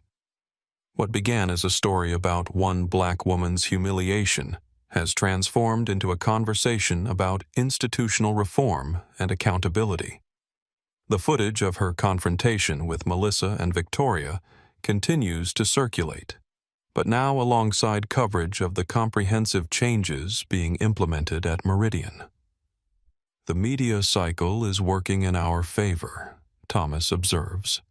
"The story has evolved from outrage to action, which aligns perfectly with our messaging strategy. Let's ensure it continues in that direction," Dr. Foster responds. "Tomorrow's focus should be on the specific reforms we're implementing, the elimination of biased metrics, the revision of training materials, the independent review process for passenger complaints. Keep the emphasis on substantive change rather than personalities or conflicts." As the team disperses for the evening, Dr. Foster remains in her temporary office at Meridian headquarters, reviewing the implementation timeline for the Sky Equity Initiative. The media attention, while intense, has created a unique opportunity to accelerate changes that might otherwise have faced significant internal resistance. Tomorrow, Phase 1 officially begins, and with it, the real work of transformation. The data is unambiguous. Dr. Foster stands before the assembled leadership team of Meridian Airline's digital displays around the boardroom, showing statistical analyses of passenger complaints, service disparities, and staff evaluation metrics. Over the past 5 years, Meridian has consistently applied different standards of service based on perceived passenger status, with race, age, and appearance serving as primary determining factors. Alexander Reynolds, seated at the opposite end of the table, nods reluctantly. The evidence before them cannot be reasonably denied. What matters now, Dr. Foster continues, is how we respond to this reality. Not with defensiveness or cosmetic adjustments, but with comprehensive reform that addresses both explicit policies and implicit practices. She gestures to Thomas Hernandez, who activates the main display showing the three-phase implementation plan for the Sky Equity Initiative. Phase 1 begins immediately, Thomas explains. All staff evaluation metrics related to premium cabin integrity or similar concepts will be eliminated today. Verification procedures will be standardized to ensure consistent application regardless of passenger appearance. An anonymous reporting system for passengers who experience discriminatory treatment will be activated by end of week. Cynthia Blackwell, VP of Operations, raises a concern. Some of these changes could impact our ability to prevent actual fraud or security issues. A valid consideration Dr. Foster acknowledges, which is why we're not eliminating verification procedures entirely. We're standardizing them to ensure they're applied equally to all passengers. The issue isn't verification itself, but selective verification based on biased assumptions. Reynolds leans forward. What about training? Our staff will need guidance on implementing these changes. Phase 2 addresses that directly. Thomas continues. Comprehensive education on unconscious bias begins next week for all customer-facing staff. Training materials are being completely revised to eliminate problematic examples and assumptions. New service standards are being developed that emphasize consistent, respectful treatment regardless of passenger appearance or background. Amanda Wilson, still clinging to her position as Director of Flight Services, despite the evidence of her department's central role in perpetuating discriminatory practices, interjects skeptically. This sounds expensive and potentially disruptive to operations. Less expensive than continued discrimination, Dr. Foster responds evenly. And yes, meaningful change is often disruptive. That's precisely why it's necessary. The systems currently in place are producing unacceptable outcomes. Disrupting those systems is not a bug in our plan. It's a feature. The presentation continues with Phase 3 structural reforms, including diverse hiring at all levels, transparent accountability systems, independent review of passenger complaints, and regular assessment of service consistency across demographic groups. This isn't a short-term response to a PR crisis, Dr. Foster emphasizes as the presentation concludes. It's a fundamental reimagining of how Meridian operates and how we measure success. Equal dignity for all passengers isn't just a moral imperative. It's a business strategy that will distinguish us in the marketplace. Reynolds, who has been notably attentive throughout, addresses the room. I want to be clear about my position.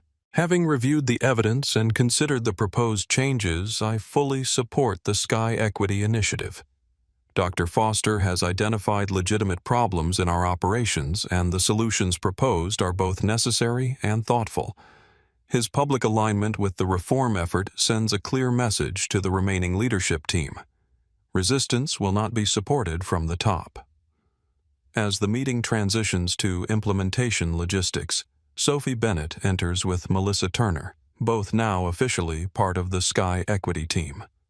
Their arrival generates visible discomfort among some executives who recognize Melissa from the viral video. Dr. Foster addresses this directly. Ms. Turner has provided valuable insights into how discriminatory practices were implemented and incentivized.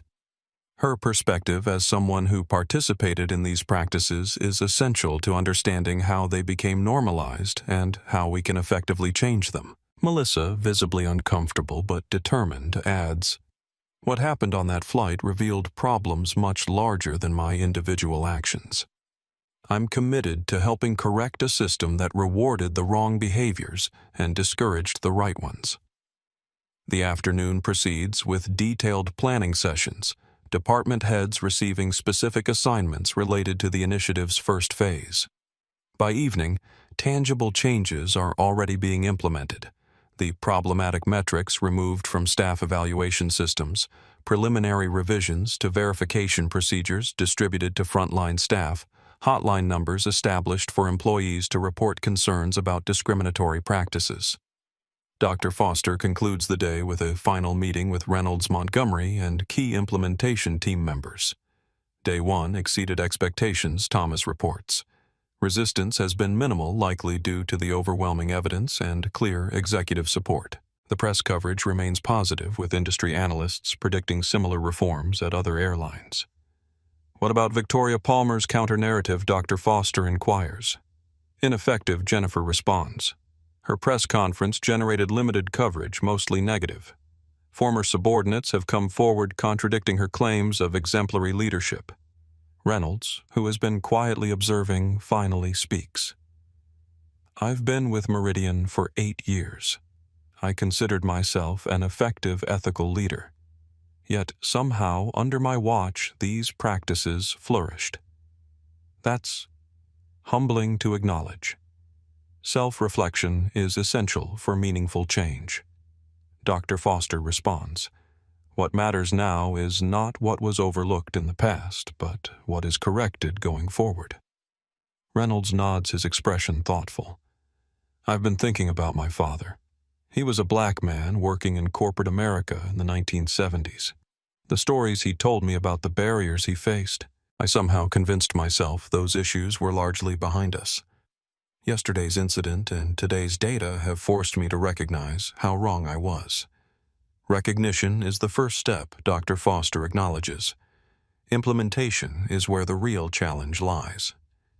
As the meeting concludes, Dr. Foster remains briefly with Thomas and Jennifer to review the next day's priorities.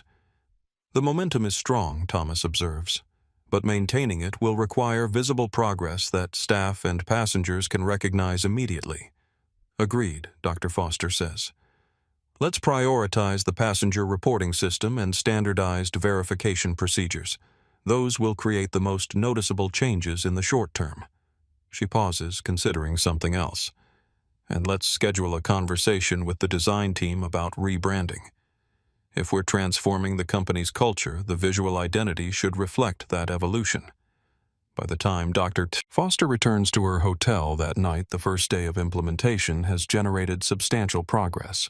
An email from Professor Adam Taylor confirms that the independent review board is fully assembled and will begin work within 48 hours. Messages from civil rights organizations offer resources and support for the initiative. Social media continues to amplify both the original incident and the comprehensive response, creating public pressure that reinforces the internal changes underway. The transformation has begun in earnest. Welcome to Day 1 of Sky Equity Training.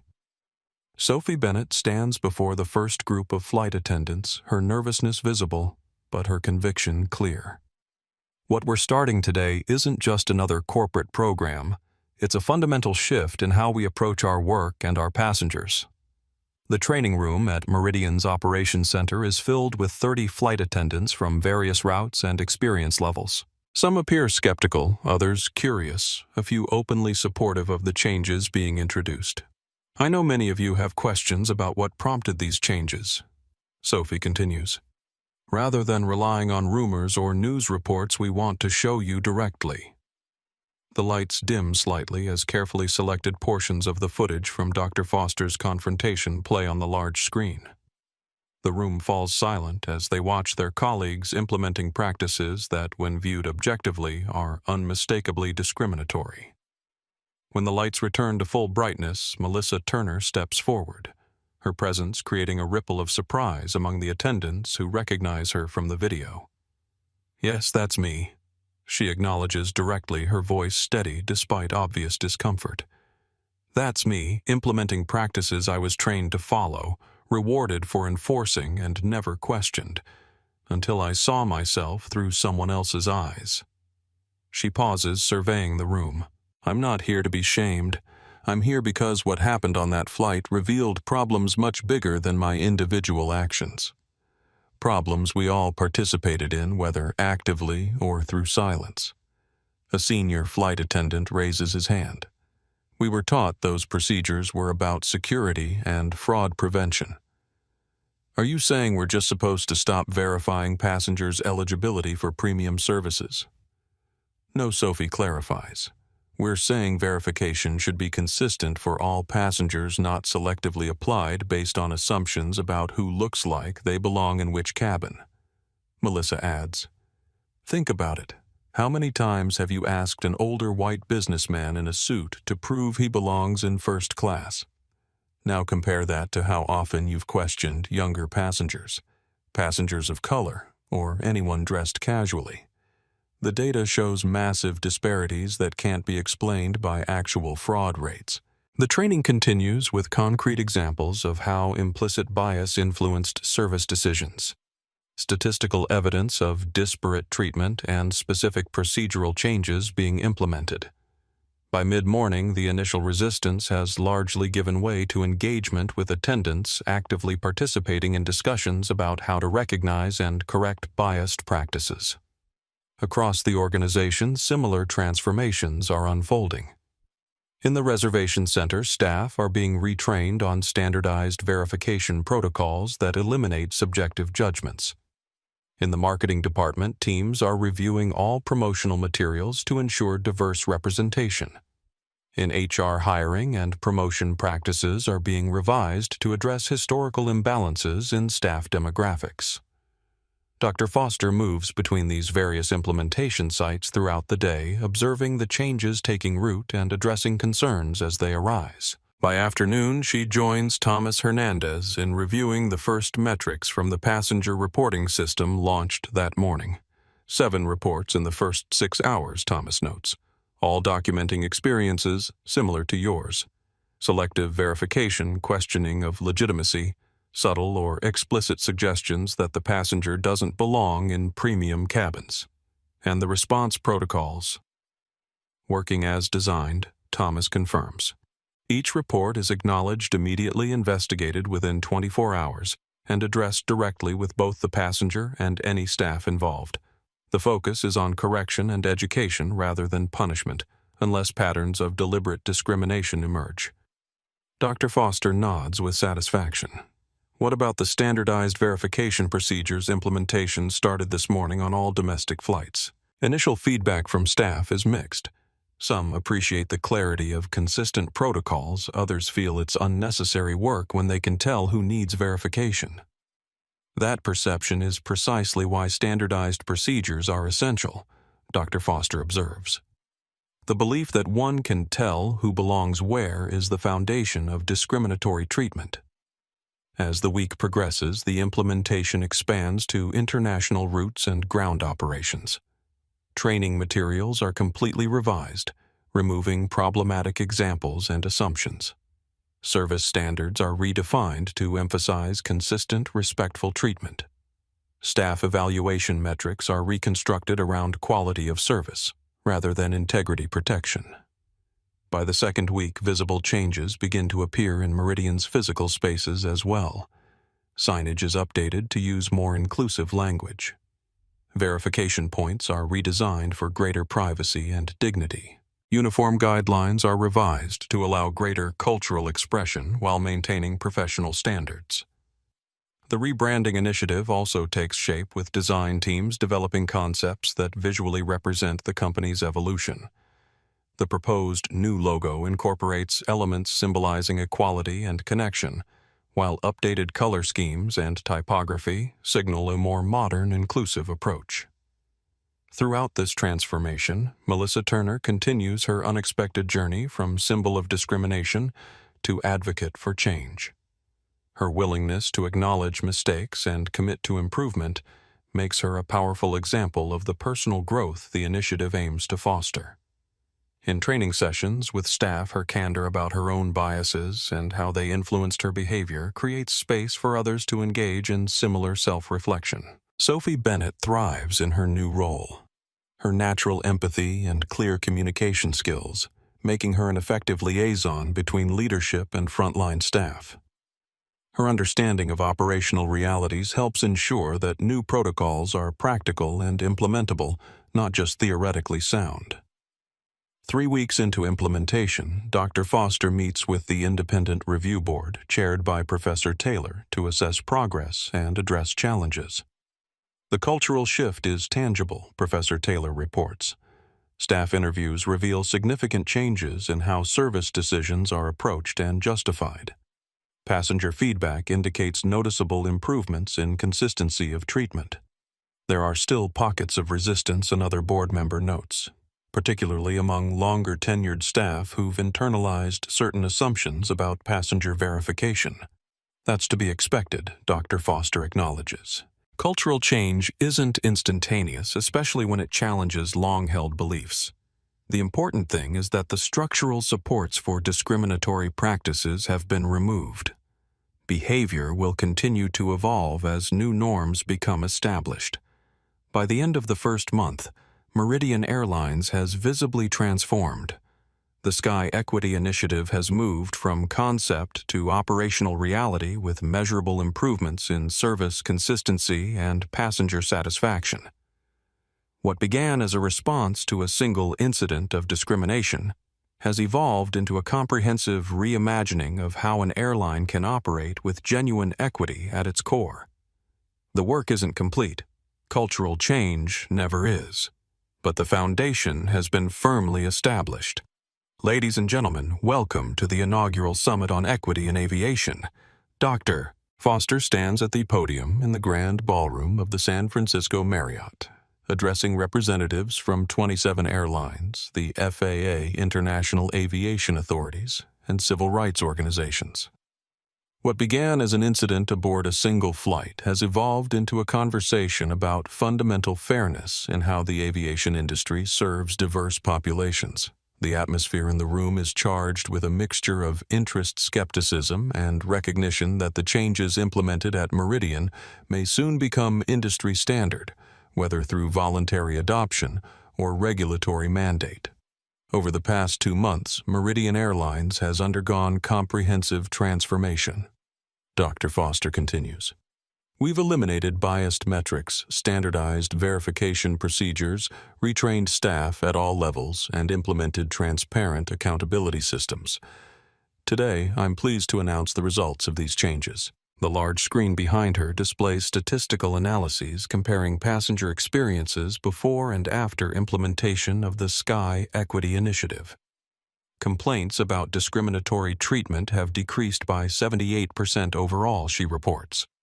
More significantly, the disparity in complaint rates between demographic groups has narrowed dramatically, indicating more consistent service across all passenger populations. Meanwhile, customer satisfaction scores have increased by 23%, and employee morale has improved by similar margins. She pauses, allowing these statistics to register with the audience. These improvements weren't achieved through cosmetic adjustments or one-time sensitivity training. They required fundamental reassessment of how we measure success, how we train our people, and how we hold ourselves accountable. Dr. Foster introduces Sophie Bennett and Melissa Turner, who share their perspectives on the implementation process, the challenges encountered, the resistance overcome, and the tangible improvements achieved. Their presentation includes specific examples of policy changes before and after comparisons of training materials and testimonials from passengers who've experienced the difference. During the networking lunch that follows, representatives from other airlines approach Dr. Foster with varying degrees of interest and commitment. Some are genuinely motivated to implement similar changes, recognizing both the moral imperative and business advantages. Others are primarily concerned with avoiding similar public relations crises or potential regulatory attention. Dr. Foster calls a voice she recognizes, Javier Rodriguez, the passenger who had spoken up during her confrontation with Melissa and Victoria. "I wasn't sure you'd remember me." "Of course I do," she responds warmly. "Your willingness to speak up made a difference that day. Nothing compared to what you've accomplished," since he observes. "I'm here representing International Airways. I've been promoted to VP of Customer Experience, and we're very interested in implementing something similar to your Sky Equity Initiative." "That's excellent news," Dr. Foster responds. I'd be happy to connect you with our implementation team. The materials we've developed are being made available to any airline committed to meaningful change. Throughout the afternoon, Dr. Foster participates in panel discussions and working sessions focused on translating Meridian's experience into adaptable frameworks for other airlines. The emphasis remains consistently practical: specific policies that can be changed, metrics that should be eliminated, training approaches that effectively address bias without triggering defensiveness. By evening, when Dr. Foster delivers the summit's closing address, the mood has shifted from initial skepticism to genuine engagement with the possibility of industry-wide transformation. What we've begun at Meridian isn't proprietary, she emphasizes. It isn't a competitive advantage to be guarded. It's a model that we hope will be adopted, adapted, and improved upon throughout the aviation industry. Equal dignity for all passengers shouldn't be a distinguishing feature of one airline. It should be the universal standard against which all airlines are measured. The applause that follows signals a turning point, not just for Meridian, but potentially for commercial aviation as a whole. In the weeks that follow, the impact continues to spread. 3 major airlines announced similar initiatives explicitly crediting Meridian's model. The FAA forms a special committee to review industry practices related to passenger verification and service standards. Civil rights organizations report decreased complaints about discriminatory treatment across multiple carriers. Media coverage evolves from focusing on the original incident to examining the broader transformation it sparked. Industry publications feature analyses of Meridian's improved performance metrics since implementing the Sky Equity Initiative. Business schools begin developing case studies on how addressing discrimination can drive organizational improvement and customer satisfaction. 2 months after the summit, Dr. Foster receives a call from Alexander Reynolds, who has become an unexpected ally in the transformation process. The quarterly results are in, he informs her, unable to keep the surprise from his voice. Passenger numbers are up 12% overall, with a 27% increase in premium cabin bookings. Customer satisfaction is at an all-time high. Employee retention has improved significantly. And all this during what's traditionally our slowest season. People respond to being treated with dignity. Dr. Foster observes simply. The board is extremely pleased, Reynolds continues. They've approved the full rebranding proposal and accelerated the timeline for Phase 3 implementation. And they've asked me to convey their formal acknowledgement that your approach has proven more successful than anyone anticipated. I appreciate that Dr. Foster responds. But the real measure of success isn't quarterly results. It's sustainable change that outlasts the initial momentum. The true test will come when media attention fades and the pressure for conformity diminishes. I think you'll find that the changes have taken root more deeply than you might expect, Reynolds suggests. What began as compliance has evolved into conviction for many of our people. They've seen the benefits of equitable treatment, not just for passengers, but for themselves as well. As Dr. Foster ends the call, she reflects on this unexpected outcome. The transformation that began with her humiliation in that first-class cabin has grown beyond anything she could have anticipated. What started as necessary correction has become genuine evolution, not just for Meridian Airlines, but potentially for an entire industry. And somewhere, she thinks her father is smiling. Welcome aboard, Dr. Foster. The greeting comes from Melissa Turner, now serving as lead training coordinator for passenger experience, as Dr. Foster boards the rebranded Horizon Airways flight from San Francisco to Boston. It's good to see you again.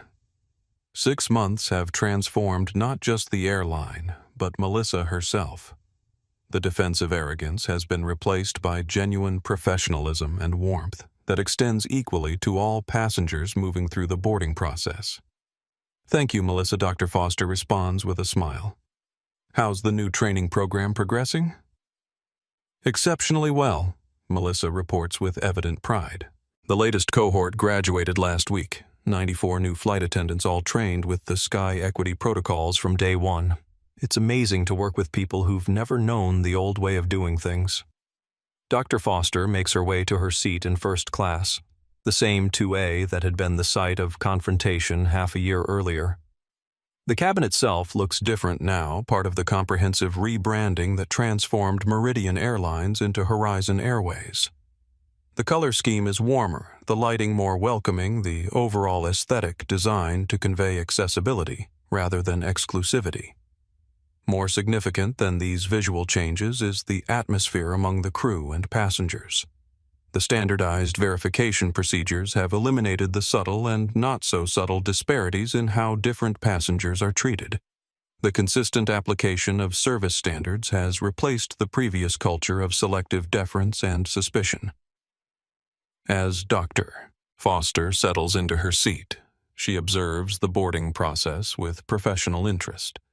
A young black man in casual clothing is welcomed to first class with the same courtesy extended to an older white executive in a business suit. A Hispanic family with small children receives the same attentive assistance as a celebrity recognizable from recent films. The differences in treatment that were once pervasive have been systematically addressed through policy changes, training, and accountability measures. Sophie Bennett approaches now serving as Service Quality Manager. Dr. Foster, it's wonderful to see you. I wanted to share our latest metrics with you. Complaints about discriminatory treatment are down 93% compared to pre-implementation levels, and the remaining complaints are being resolved through our rapid response protocol with a 97% satisfaction rate. That's excellent progress, Dr. Foster acknowledges. What about staff feedback? Sophie's expression brightens further. Overwhelmingly positive. The standardized procedures have actually made the job easier in many ways. Less subjective judgment required clearer guidelines for handling unusual situations. And morale has improved significantly now that people don't feel pressured to enforce problematic policies. And Melissa, how has her transition to training been received? Her story is powerful, Sophie confirms. New hires connect with her journey from being part of the problem to helping create the solution. It makes the training about growth rather than blame, which helps overcome defensiveness.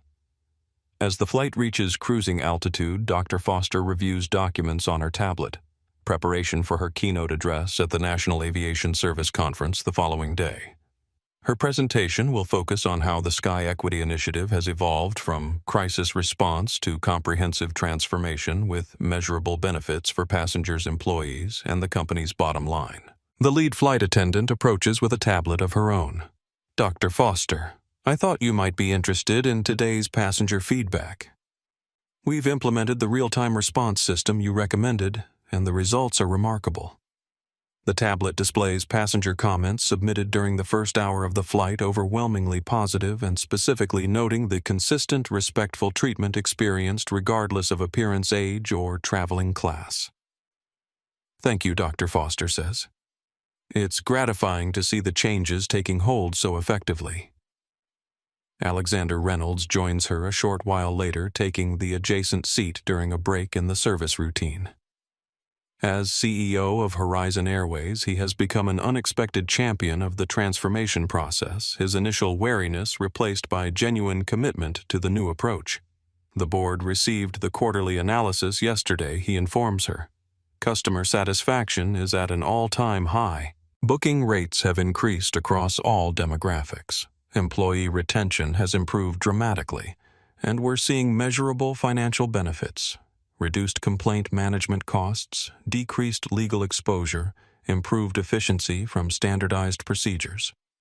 Dr. Foster nods, pleased but not surprised. When people are treated with consistent dignity, everyone benefits. The previous approach wasn't just morally problematic, it was operationally inefficient and financially short-sighted.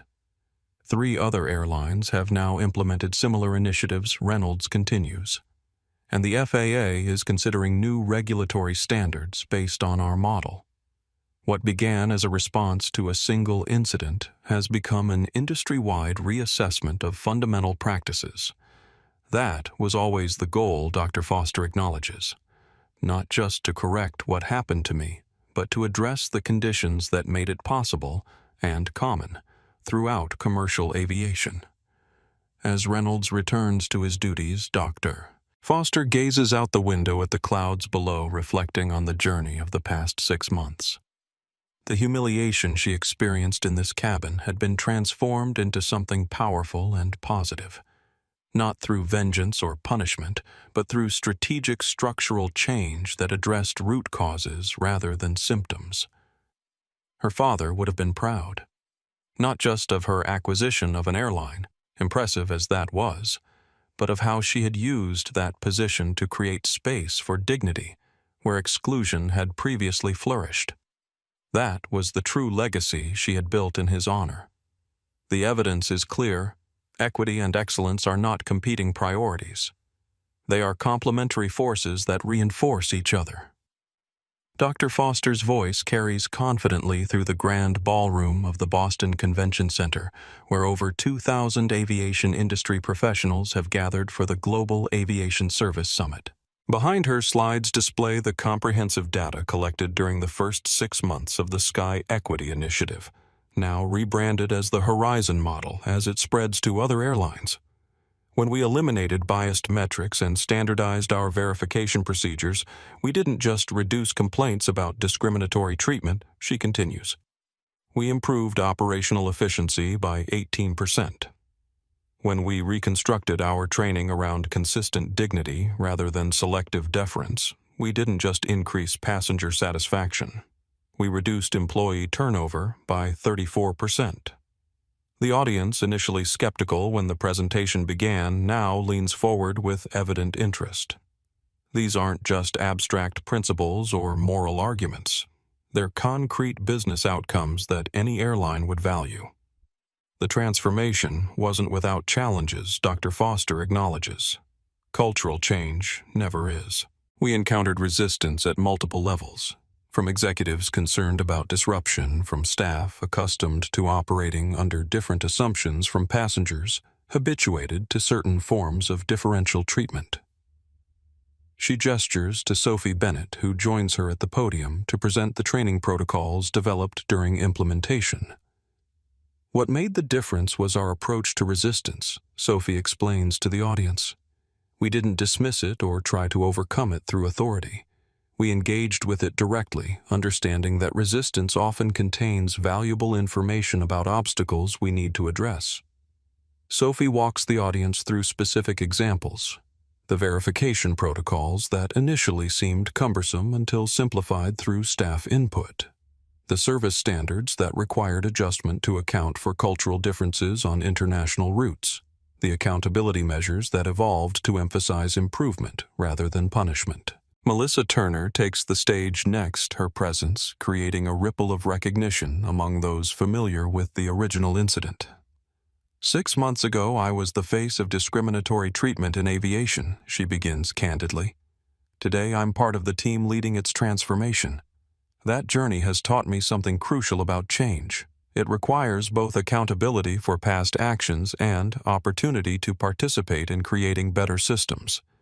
She describes the training program she now leads, how it addresses bias without triggering defensiveness, how it equips staff with practical tools for ensuring consistent treatment, how it creates space for genuine evolution of perspective and practice.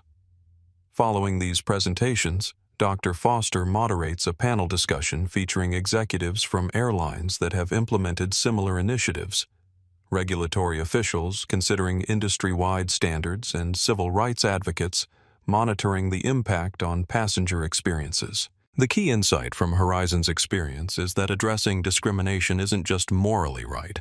It's operationally advantageous, states the CEO of Pacific Airlines, which has recently implemented its own version of the Horizon model. We've seen immediate improvements in customer satisfaction, staff engagement, and operational efficiency. An FAA representative adds, "The data emerging from these initiatives is compelling enough that we're developing new regulatory frameworks based on these principles. Equal treatment of passengers shouldn't be optional or variable between carriers. It should be a consistent standard throughout commercial aviation.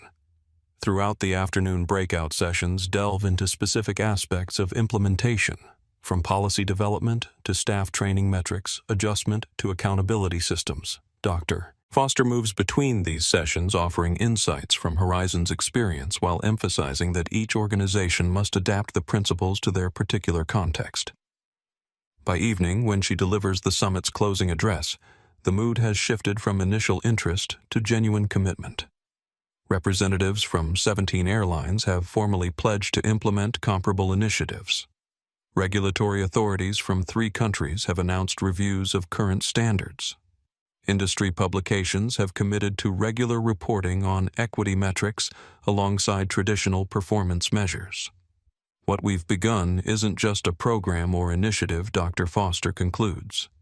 It's a fundamental reimagining of how commercial aviation can operate, with equal dignity as a core principle rather than an aspirational ideal. The transformation at Horizon Airways demonstrates that this approach isn't just ethically sound, but practically beneficial for everyone involved: passengers, employees, and companies alike. The standing ovation that follows signals something more significant than mere appreciation for a well-delivered presentation. It represents recognition of a genuine turning point, an industry beginning to acknowledge and address patterns of discrimination that have persisted for decades. As attendees file out of the ballroom, many stop to speak with Dr. Foster personally, sharing their own experiences with discrimination in aviation or expressing commitment to implementing changes within their organizations. These conversations continue at the evening reception, where the focus remains substantively on implementation strategies rather than shifting to the usual networking small talk. Late that night, as Dr. Foster reviews her notes in preparation for the next day's workshops, she receives a message from Jennifer Williams. "Victoria Palmer has requested a meeting with you tomorrow morning, says she has something important to discuss." Dr. Foster pauses, surprised by this development. Victoria had resigned rather than participate in the transformation process, and subsequent reports suggested she had become increasingly bitter about what she characterized as unfair treatment. "Confirm the meeting," Dr. Foster decides after brief consideration. 30 minutes at my hotel, 8:00 a.m. Whatever Victoria wants to discuss, Dr. Foster is confident in the changes implemented and the data supporting their effectiveness. This conference has confirmed what she's observed directly. The transformation sparked by her humiliation aboard that flight has evolved into something far more significant than a response to a single incident. It has become a model for meaningful change. Dr. Foster stands alone at her father's grave, early morning sunlight filtering through the trees of the peaceful cemetery. 6 months of intense work have allowed little time for this kind of quiet reflection, but being back in Boston for the conference provided an opportunity she couldn't pass up. "We did it, Dad," she says softly, placing fresh flowers beside the headstone. "Not just acquiring the airline, that was just the beginning. We changed how it operates, how it treats people. And now that change is spreading throughout the industry." She tells him about the conference, the other airlines implementing similar initiatives, the regulatory standards being developed based on the Horizon model. She describes how Melissa Turner transformed from enforcer of discriminatory practices to advocate for equitable treatment. She explains how Alexander Reynolds evolved from defensive executive to champion of structural change. "Remember when you told me some doors weren't meant for people like us to walk through?" She continues, her voice catching slightly. "We didn't just walk through those doors, Dad. We redesigned them so they're open to everyone." The sound of footsteps on the gravel path interrupts her reflection. Victoria Palmer approaches hesitantly, stopping at a respectful distance when she recognizes the private moment she's interrupting. "I'm sorry," Victoria says. "I can come back later." "No, it's all right," Dr. Foster assures her, checking her watch. "Our meeting isn't for another hour, but we can talk now if you prefer." Victoria nods, clearly nervous, despite her attempt at composure. I've been trying to reach out for weeks. I didn't know if you'd agree to see me. I'm willing to listen, Dr. Foster responds neutrally, neither encouraging nor discouraging whatever Victoria has come to say. I've been watching the changes at Horizon. What used to be Meridian Victoria begins her voice steadier than her expression. At first, I was angry. I felt scapegoated for practices that had been standard throughout the industry. I convinced myself I was the victim of corporate politics and bad timing. She pauses, seeming to gather courage for what comes next. But as I've seen the transformation unfold, not just at Horizon but at other airlines implementing similar changes, I've had to confront some uncomfortable truths about my role in perpetuating discriminatory practices. Dr. Foster listens without interruption, allowing Victoria the space to articulate what is clearly a difficult acknowledgement. The metrics I enforced, the training I provided, the behaviors I rewarded. They did encourage selective treatment based on appearance and assumptions about who belonged in which spaces, Victoria continues. I didn't recognize it as discrimination because it was wrapped in language about security and passenger experience, but the effect was the same. Recognition is an important step, Dr. Foster acknowledges. Why are you telling me this now? Victoria straightens slightly. I've been offered a position with International Airways. They're implementing their own version of the Sky Equity Initiative, and they believe my experience, both in traditional operations and in seeing the consequences of discriminatory practices, could be valuable in their transition process. She meets Dr. Foster's gaze directly. Before accepting, I wanted to speak with you, not to ask forgiveness or to pretend my perspective has completely transformed overnight, but to acknowledge that the changes you've implemented are valid and necessary, and to let you know that I'm committed to being part of the solution moving forward, even if my journey began with resistance. Dr. Foster considers this carefully. People can change, Victoria. Systems can change. That's been the fundamental premise of everything we've done at Horizon. Does that mean you think I should accept the position? That's not for me to decide. Dr. Foster responds, but I believe in allowing space for growth and evolution, both for individuals and organizations. If your commitment to equitable treatment is genuine, your experience could indeed be valuable in implementing effective change. As they walk together back toward the cemetery entrance, the conversation turns to the specific challenges Victoria might face in her potential new role. The resistance she'll encounter, the balance between accountability and opportunity, the practical steps needed to transform ingrained practices. The most important thing I've learned, Dr. Foster tells her, is that meaningful change requires addressing structural issues, not just individual behaviors. The focus shouldn't be on punishing people for following problematic systems, but on creating better systems that encourage more equitable behavior. At the gates of the cemetery, they part ways. Victoria to consider her decision about the job offer, Dr. Foster to prepare for the day's conference sessions. The conversation has brought its own kind of closure, not through forgiveness that erases accountability, but through recognition that transformation is possible even for those who initially resisted.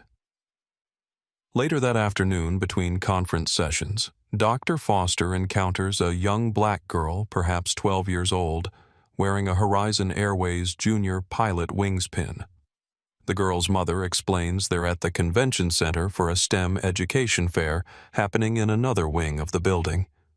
She wants to be a pilot, the mother says proudly. Ever since she saw the news stories about the changes at Horizon, she's been obsessed with aviation. Dr. Foster kneels slightly to address the girl directly. That's wonderful.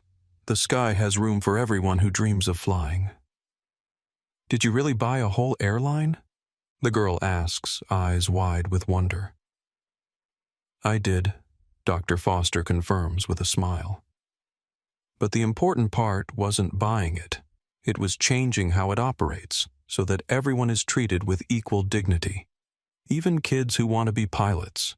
Especially kids who want to be pilots, Dr. Foster assures her. In fact, Horizon has just launched a scholarship program for young people interested in aviation careers. It's designed to make sure that talent and passion are what determine who gets to fly, not what they look like or where they come from. The girl's expression brightens further. "Can I apply?" "Absolutely," Dr. Foster tells her, directing her mother to the information on Horizon's website. The first applications are being accepted next month. As they continue their conversation, Dr. Foster learns that the girl's name is Amara, that she's already studying the principles of flight, and that she's convinced she'll be the youngest commercial airline captain in history. Her enthusiasm is infectious, her determination unmistakable. Before they part ways, Dr. Foster gives Amara her business card. "When you're ready to apply for that scholarship, have your mom send me an email. I'd be honored to write you a recommendation letter." Watching them walk away, Dr. Foster feels a profound sense of purpose. This moment, this child's unrestrained ambition, represents the true purpose of everything she's worked to accomplish.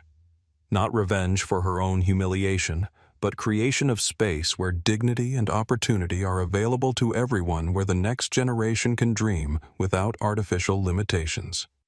Full circle, indeed. 1 year ago today, a confrontation aboard Flight 842 sparked a transformation that has reshaped commercial aviation. Dr.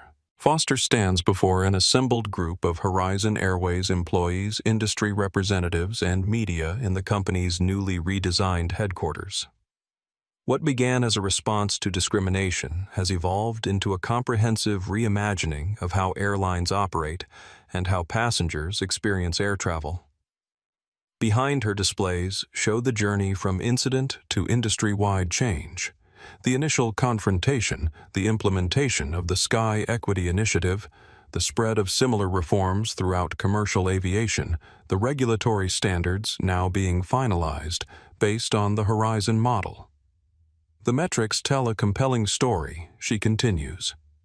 Complaints about discriminatory treatment across participating airlines have decreased by 87%. Passenger satisfaction has increased by 31%. Employee retention has improved by 28%. And perhaps most surprising to traditional industry thinking, profitability has increased by 17% as operational efficiency and customer loyalty have improved. She gestures to Alexander Reynolds, who joins her at the podium. None of this would have been possible without leadership willing to embrace difficult truths and implement meaningful change. Reynolds addresses the audience with evident sincerity.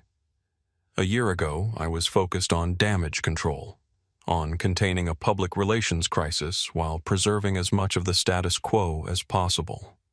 Today, I'm grateful that Dr. Foster's vision prevailed over my initial caution. The transformation we've undergone hasn't just improved our metrics. It's created a company we can all be genuinely proud to work for." The ceremony continues with recognition of key contributors to the transformation process.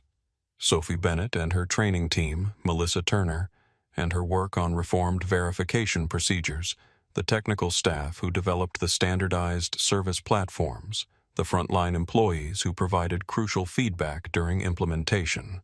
Dr. Foster observes this celebration with quiet satisfaction.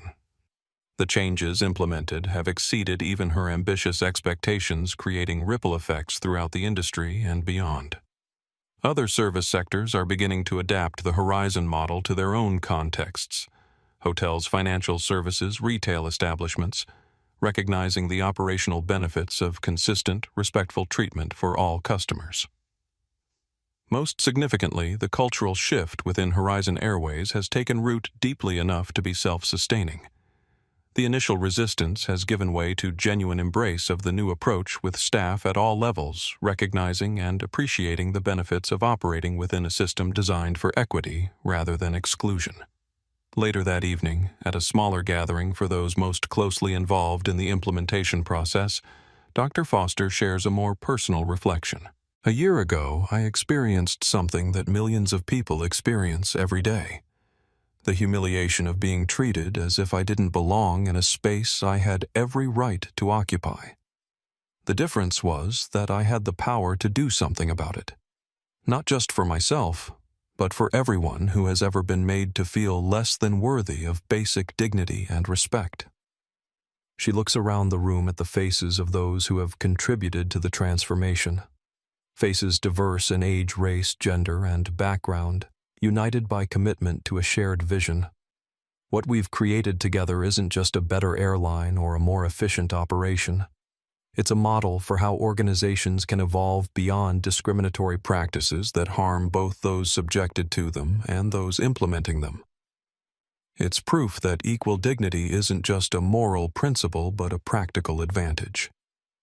As the gathering continues, Dr. Foster finds a quiet moment to step away and call Jennifer Williams, who has been overseeing operations while she attends the anniversary events. "How did it go?" Jennifer asks. "Exactly as we hoped," Dr. Foster confirms. "The one-year metrics are compelling enough that 3 more airlines have committed to implementing the model. The FAA has finalized the new regulatory standards based on our framework. And perhaps most significantly, the cultural change within Horizon seems genuine and deeply rooted. Your father would be proud," Jennifer says softly. "He would," Dr. Foster agrees. "Not just of what we've accomplished, but of how we've accomplished it. Not through vengeance or punishment, but through transformation and growth." As she rejoins the celebration, Dr. Foster reflects on the true legacy of the past year. Not the policies changed or metrics improved, valuable as those are. Not the industry recognition or business success, gratifying as they might be. The true legacy lies in the experiences that won't happen, the humiliations that passengers won't endure, the dignity that won't be questioned, the belonging that won't be challenged.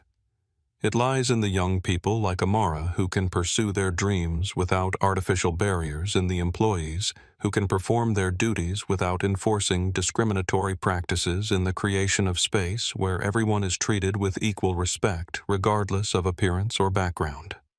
Sometimes Dr. Foster thinks, as she watches the diverse gathering of people who have made this transformation possible, the most powerful response to discrimination isn't loud protest, but quiet, strategic action that changes systems forever. That is the legacy that will endure. When they question your belonging, don't just earn your seat, change the room. Dr. Foster's words resonate with the group of young professionals gathered in Horizon's Mentorship Center. Diverse in background but united in ambition, these 20 participants represent the inaugural class of the Horizon Leadership Development Program, designed to create pathways to aviation careers for underrepresented groups. Among them sits Amara, now 13, the youngest ever recipient of Horizon's Future Aviator Scholarship. Her eyes shine with the same determination Dr. Foster had recognized a year earlier, now supported by structured opportunity and mentorship. As the session concludes, Dr. Foster watches from a discreet distance as a diverse flight crew boards one of Horizon's aircraft for an international route. Captain Javier Rodriguez leads the team, having accepted a position with Horizon 6 months earlier to help implement equity-focused leadership practices throughout flight operations. The transformation that began with humiliation in a first-class cabin has created ripples far beyond that single flight or single airline. It has demonstrated that treating people with consistent dignity isn't just morally right but operationally beneficial. It has proved that meaningful change is possible when courage meets strategy and principle meets persistence. Dr. Foster smiles as she turns away, heading toward her next meeting. The work continues as it always will, but the foundation has been built for something that will outlast any individual effort, a model of operation where dignity is not a privilege to be earned, but a right to be expected, where belonging is not questioned based on appearance or background, where the skies truly are open to all who wish to fly. If this story resonated with you, please take a moment to subscribe, and share it with others who might find it inspiring. Your support helps us bring more stories like this one to light. Stories of courage, transformation, and the power of strategic action in the face of injustice. Remember that each of us has the power to create change, whether through small daily acts of kindness or through bold visionary leadership. Together we can build a world where dignity and respect are the foundation of every interaction, not just in the skies, but everywhere we go.